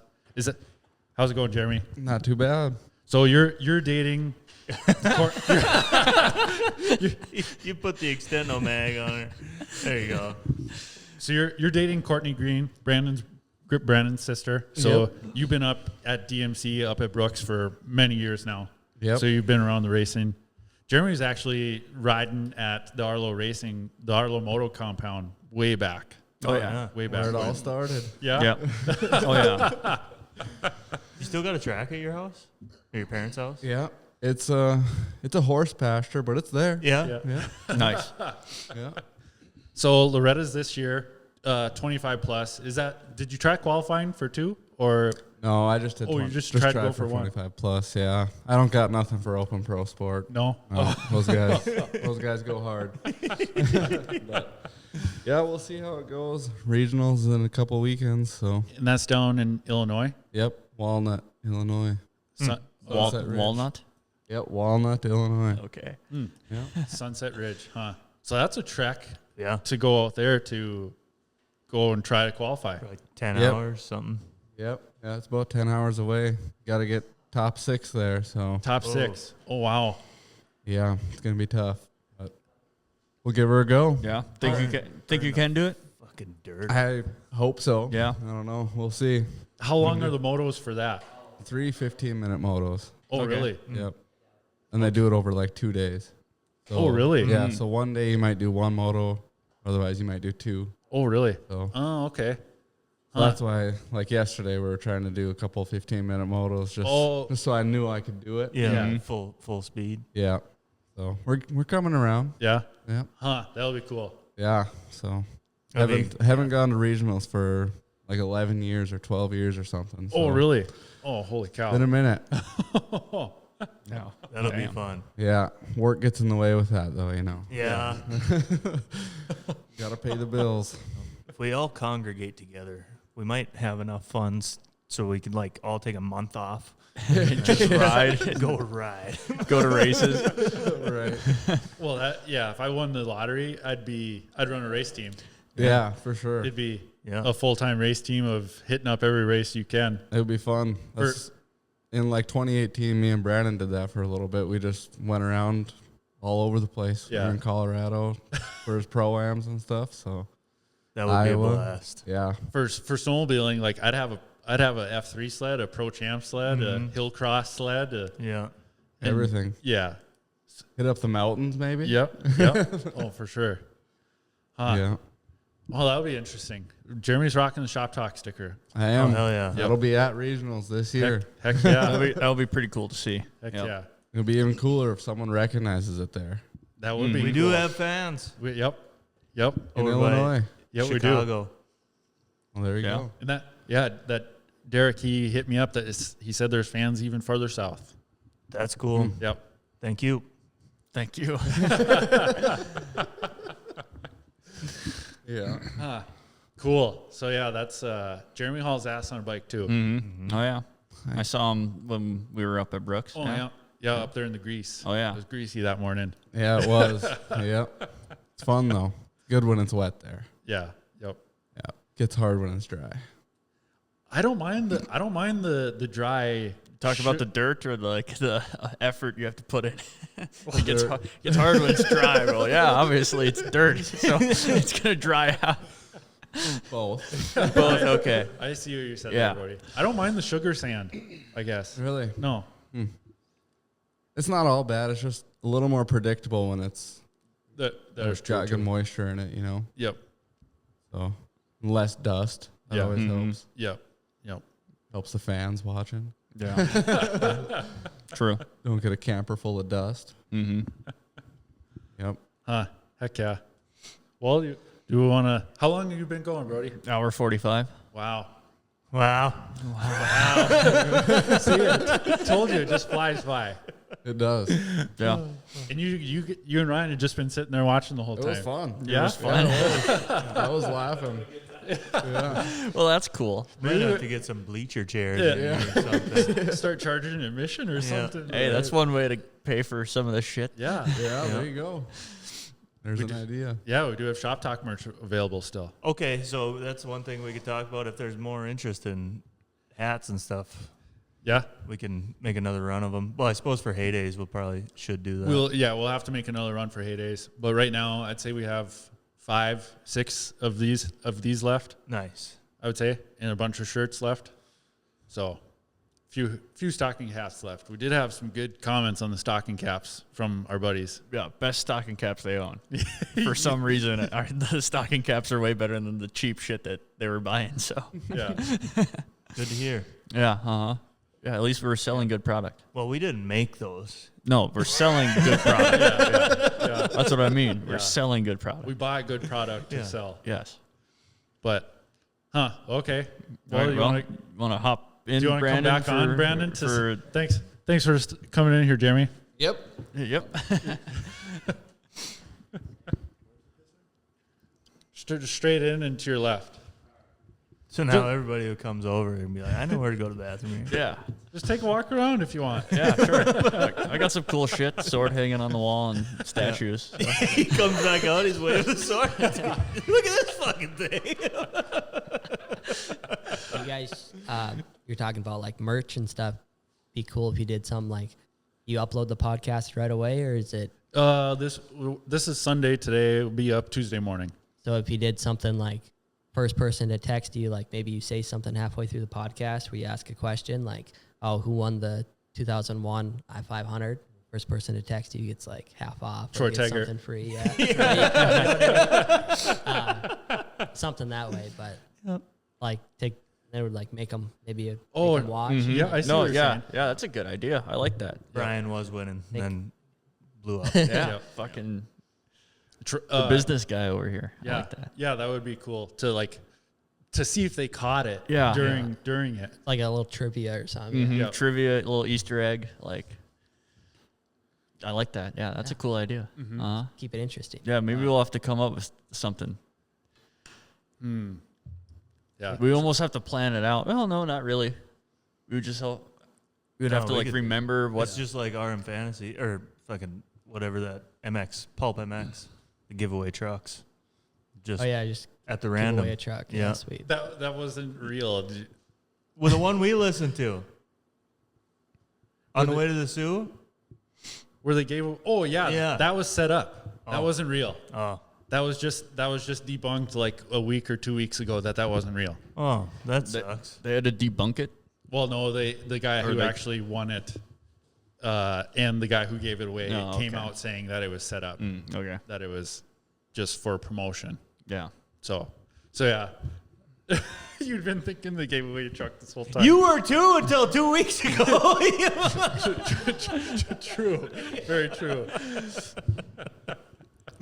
Yeah, you can't just shade me. Like, you're so stupid.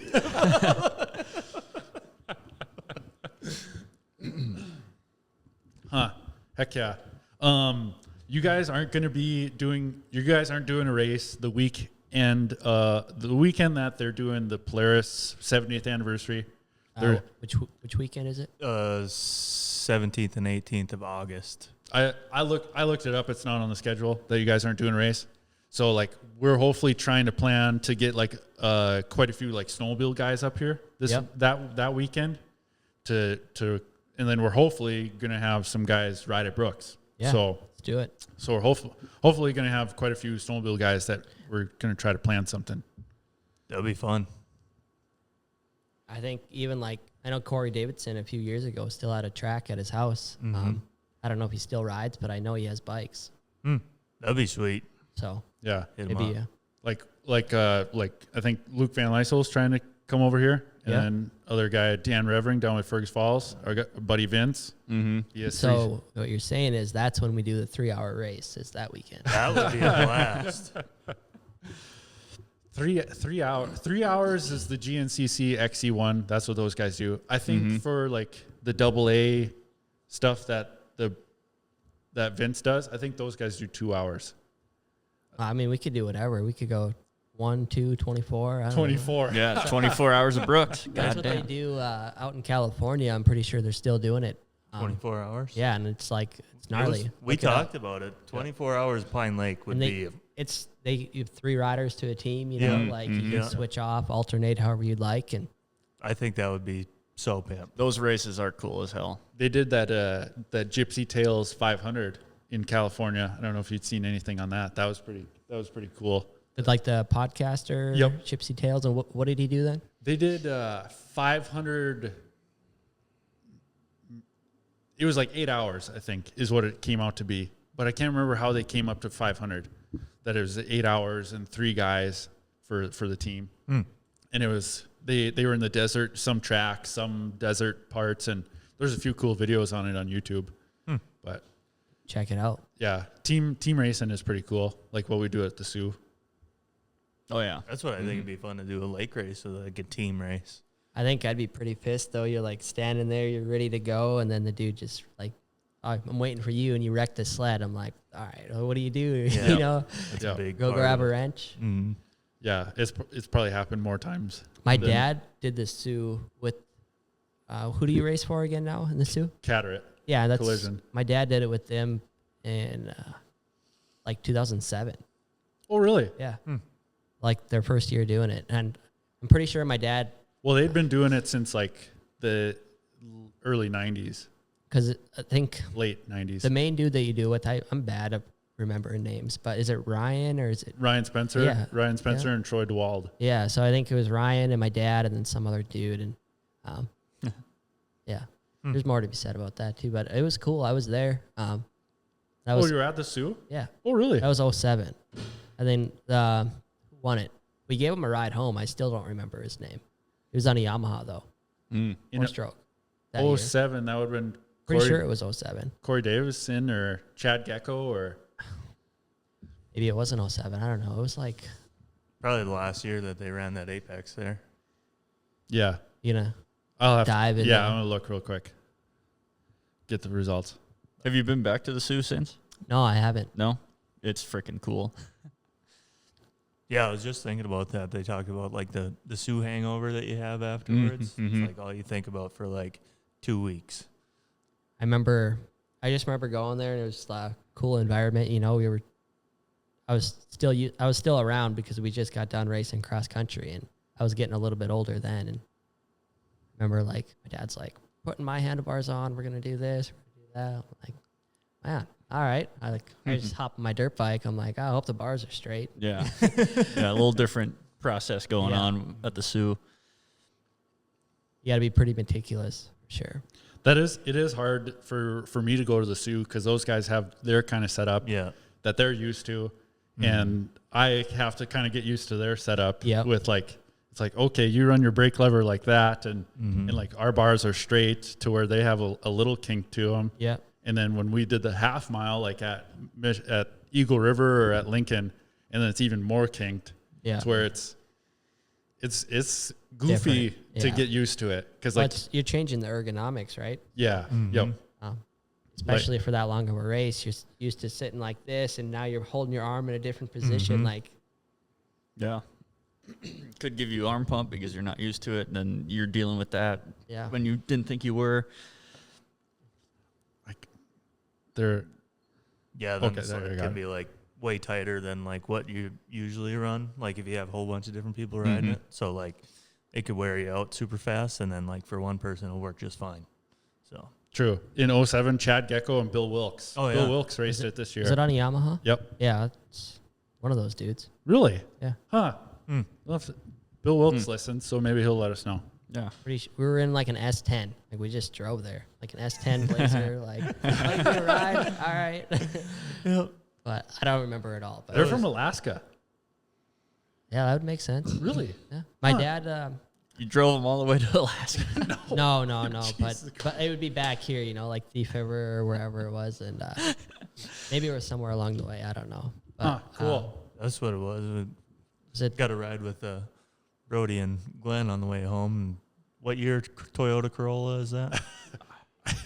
I don't even know. Oh, 05? Yeah, 05. 05 There you go. Toyota Corolla. I'm just hung over in the back seat. Just 10 hours. napping on and off. Yeah. That was sweet. So yeah, a lot of people get ride homes from the Random Sioux. people, yeah. Yeah. Dale Cluse jumped in with Aaron Christensen and another guy. So. Like, there's a story about Dale Close that my dad's told over the years, but it was something about the front arm adjuster or Yep, something. and he's the one who made that or helped design the mount for it. I think, yeah, but outside of that, it was something with him like crashing or whatever. And Yeah. my dad tells the story. He's like, He hit his jaw on the handlebars. He actually made his adjuster sideways so he didn't like get hit in the face. Well, the one time he did, it busted his jaw, like split it in half and like unhinged it from his skull. Oh, really? Yeah. So like if you look, he's got big scar there. Yeah. Shout out Dale. yeah, Lucky that didn't happen to you. You just lost some teeth. I'm waiting. Yeah, still could happen. Yeah. So when you're running that front arm adjuster straight up and down, just remember that. That's how I'm gonna run mine. It's easy to adjust. You guys, you wear a mouth guard when you race? No. Do you? Well, I do now. Yeah. Yeah. I bet. Okay. Yeah. A little late, but you know, I it does help. Like even like if you were to hit your head, right? Like a concussion and all that. But yeah, I should. My mom and dad spent a lot of money on my teeth. So Yeah. with braces. You so like I to ride should. with your tongue hanging out of your mouth too, so you know. No, I don't ride. No, pretty defensive. What's next? You ride with earplugs. Now it's gonna be a mouth guard, and then we're gonna have to bust out like this the bubble wrap and start taping you up. I will not ride without earplugs. Do you ride with earplugs? I do not. Like I don't know. There's a lot of people that do it. I haven't really tried it. I can't do it because Hey. like To each Throws their me own. off. Yeah. No, if I show up to the track no earplugs, I'm going home. The whole day shot. Yeah, Yeah. they're like ripping apart a napkin. Yep. No, it's even because I've done it ever since like 2016, and for snowmobile racing, because we're going so fast, it cuts down on so much wind noise Yeah. that it cuts down on wind noise. You can focus a little better, and That's what it was. I think I've heard people talk about like it kind of like takes away one of your senses, so it's like supposed to enhance your others. Yeah. I don't know. yep, like if you do it for so long, and then you just go like even if we're gonna go for a long side by side ride, I'll put earplugs in just because it cuts down on the wind noise. So it's like it's more enjoyable. Give And her, you're like, yeah, more enjoyable. You're driving through the woods. You're like talking to each other. What? yeah. No, Gunner's not talking to anybody. He's just driving. yeah. And the music's so loud. Really can't talk when you're driving anyways. Huh. Well, you got any snowmobile questions for us or anything, Brandon? Or? So you guys are gonna race the ice for sure, and are you gonna hit the ditch at all? No, we will be getting another catalyst this year. So if I did have the chance. If Dad let me, I could if I wanted to, but I just don't get the enjoyment out of the ditch racing like I do ice racing. Yep. That's my niche, and that's the thing I'm good at. So that's just what I'm sticking to. Cool. Kinda. I love the Park Rapids race. That gets whooped out, right? Yeah. But it's fun. That one's a blast because it's like probably like 70% of it is all like trail. So then like ditch. Yeah. Like ditch racing for me would be fun to just do it like in the classics class. Yeah. But to go try to run pro against Herf where you're pushing it in the blinding snow dust, that's not fun. But like to go just do it for fun, then it'd be kind of fun on like an older sled. But well, we can make that happen. we could do that. By the sounds of it, Kyle might have a sled or two. I'm thinking of one right now that would be perfect for you. Which one? It's an edge chassis even. Oh, yeah. Oh, perfect. No, it's like the perfect edge chassis. Everyone loves an edge chassis. Like Yeah. a 370 fan. So like talking about that, like how people were blowing up at us about talking shit about the edge chassis. You're bringing it back up again. Well, like the racers didn't like the edge chassis, but that was a Pro X chassis. So like the shock towers and stuff were way taller. Pipe had a stupid fucking bend in it, power killer. But like an edge chassis, normal edge, that was a pretty good fucking machine. Yeah. The people on TikTok told us they had 20,000 miles on them. Yeah, I Yep. believe it. That's that fucking Polaris Liberty power. Goes forever. Yeah. What When would it's it- called the Liberty. What would it take to get you at a snowmobile race, Brandon? Did Give me a sled to race. It costs a lot of money to buy a sled. Yeah. I only have so many. You got like 50. Yeah, but they all mean something. vintage or modern? I'd have to be. I would race semi-pro for sure. Yeah.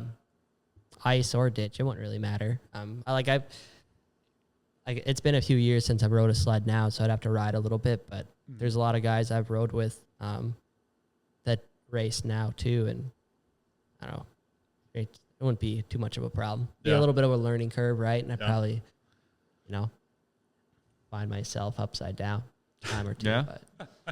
But That'd be pretty cool. Try to get you set up. Kyle? I got a sled. The ZR? No, 2020 Oh, you're XCR. yeah. Oh, to some current events. John Deere Yeah. is This is buying Textron or Articat from Is it? Textron. For sure. I'll tell you. I hope it is. I'll tell you there is more to it than just being a rumor. Yeah. There's some push behind it. I freaking hope it's true. So we're gonna be on liquefiers next year. No, liquidators. What the heck is that? Is that a real snowmobile or not? I have no idea what you're talking Is a about. liquidator a real snowmobile? Liquidator? I've heard it. Yeah. You're just making up words again. I don't know. No, that's the sled that Brian Nelson won in 1976, the 500. Oh, really? It was a John Deere Liquidator.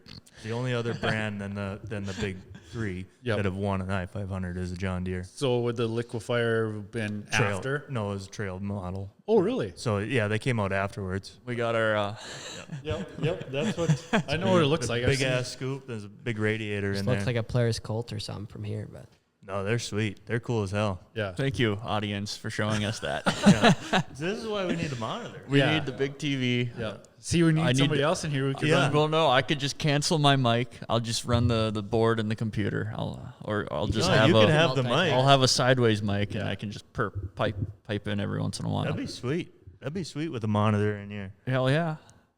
That'd be awesome. Something to think about. Your Shop Talks Jamie.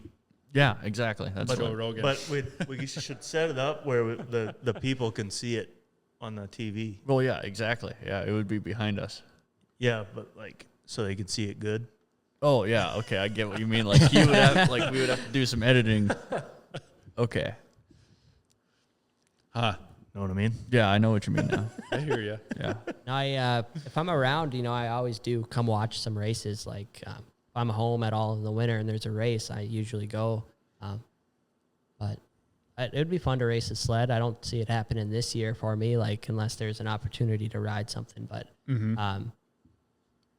yeah, it's I almost did go race snowcross back in like 2017. Then I decided to start going south and ride dirt bike. And since then, it's just been like prioritizing, right? So Yeah. we'll see what happens. Huh. Heck yeah. But yeah, like your dad said, you got a lot of life left after dirt bike racing or whatever. I think my dad, you know, he didn't start racing sleds till he was like 27. So 25 now, it'd be about the same. If I was going to do it like on my own and such. So At the higher level. Yep. But hey, if you can win, I mean, maybe pay for a sled. Take a little bit. Takes quite a while. Yeah. Probably won't happen, but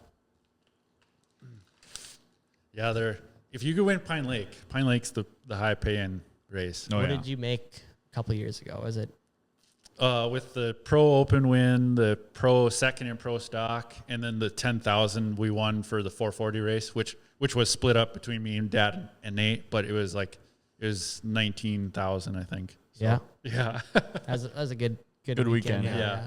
And then just being second the last 3 years in a row, the second places were like 5,000 or 6,000 for those. That's still good though. Yeah. Yep. Yeah, third in the 440 this year. We got $1,000. So Yep. that's pretty freaking good. Yeah, I think we got 1,500 or something, 1,700. So yeah, but it's I've said that before, that if you could get every cross country race to pay out like Pine Lake does, the sport would be just so much Massive. bigger. Yeah. But it's like looking at results sheets of past 5-6 years ago, the amount of semi-pros that aren't racing anymore, that if you brought all those guys back, man, the sport would be big.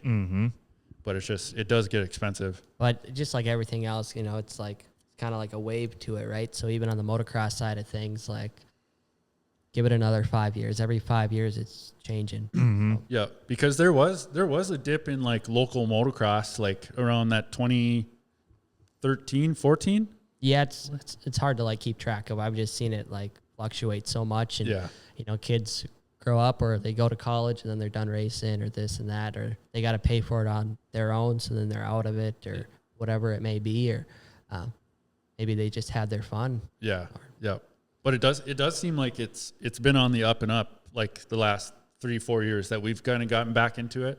That because we drive by Brooks when we weren't doing dirt bike stuff, we drive by Brooks all the time and be like, oh man, there's a lot of people there this weekend, and it seems like next year, it doesn't seem like there's that many, but it seems like it's on the up these last few years. Yeah, and it could be hit and miss too, depending on the race weekend. So just you guys might go Pine Lake, which is ice, and then you might go to Park Rapids, like you said, it's totally different. Yeah.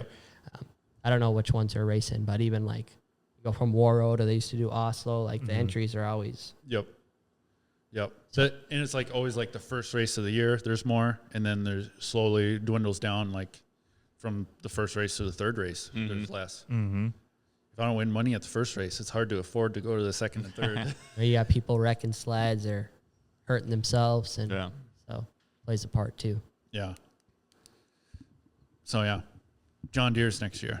Hell yeah. Gotta be nuts. If it's true, I'm telling you, there's a little push behind it. well, get some speed out of them. I'll be buying an Articat liquidator in the future. It'd be John Deere green next year instead of Articat green. Yeah. John Deere oil filters. Expensive. Yeah. Maybe this isn't a good idea. No, heck yeah. Well, thanks. You got it. I ran through all my questions. No, I hope Articat does get bought by John Deere. That'd be sweet. It wouldn't see. bother me. We'll see. I think it'd be good if Textron, did their thing and it's not what they thought they could have it be or whatever. John Deere's got enough, going on to Back where they can behind it. float something or do whatever. I think the snowmobile industry needs to come out with a machine that's super affordable for an everyday person, instead of everybody buying 850 Chaoses and boosts and stuff like that and whatever the fucking Skidoo one is. Yeah. If they came out with a recreational, just a trail sled that was Like an economy sled almost. that was super affordable and start advertising that over all your super high end shit. You know, at Heydays, that's all it is all like super top of the notch, trying to get everybody, pinch every penny out of everybody. But if they just made fucking sled that was cheap to maintain and like would just go forever and They should cost do efficient. it like they do the 120s if they're going to do it that way. You Mhm. know, like with the Yamaha Arctic Cat or whatever. It's the same sled. Same They'll thing. like do an economy sled where it was. Yeah. But like even that's tough because like the lowest of the lows of any sled right now, they're like at least $8,000. Yeah. At least 10. Well, it beats fucking 17 for a trail sled. Yeah. But even now, Nate told me like a 120 or 200 this next year is like $5,500. Mm-hmm. Yeah, they're crazy. Yeah. So But that's just what I would like to see. Something. that's what hurts the used market too. Is Even that, if they made a fan cooled, just a run of the mill. yeah, bring back the fan class. Bring back a fan cooled machine. Yeah, then we could race those too. Have a class for them. Yeah. That'd be sweet. Oh God. Racing fanners. Yeah. My dad does not talk fondly of. Oh. He said the racing was really close, but it was day to day if your sled was fast or not. Yeah. On just If they made a fuel injection fan cooled. I think what semi-pro ran the fans and the pro class was liquids. Yep. Yeah. Yeah. So that's what I asked my dad if he had ever raced against Johnny, and he said that Johnny was in the pro class, and my dad was always just racing the fanner, just because it was more affordable for him. Mm-hmm. There we go. True. I think that's a great idea. Any more ZRT talk, Kyle, of how yours is going? Yeah. Got a couple things gonna figure out. Studs for one. I don't know what I'm gonna do. Woody's.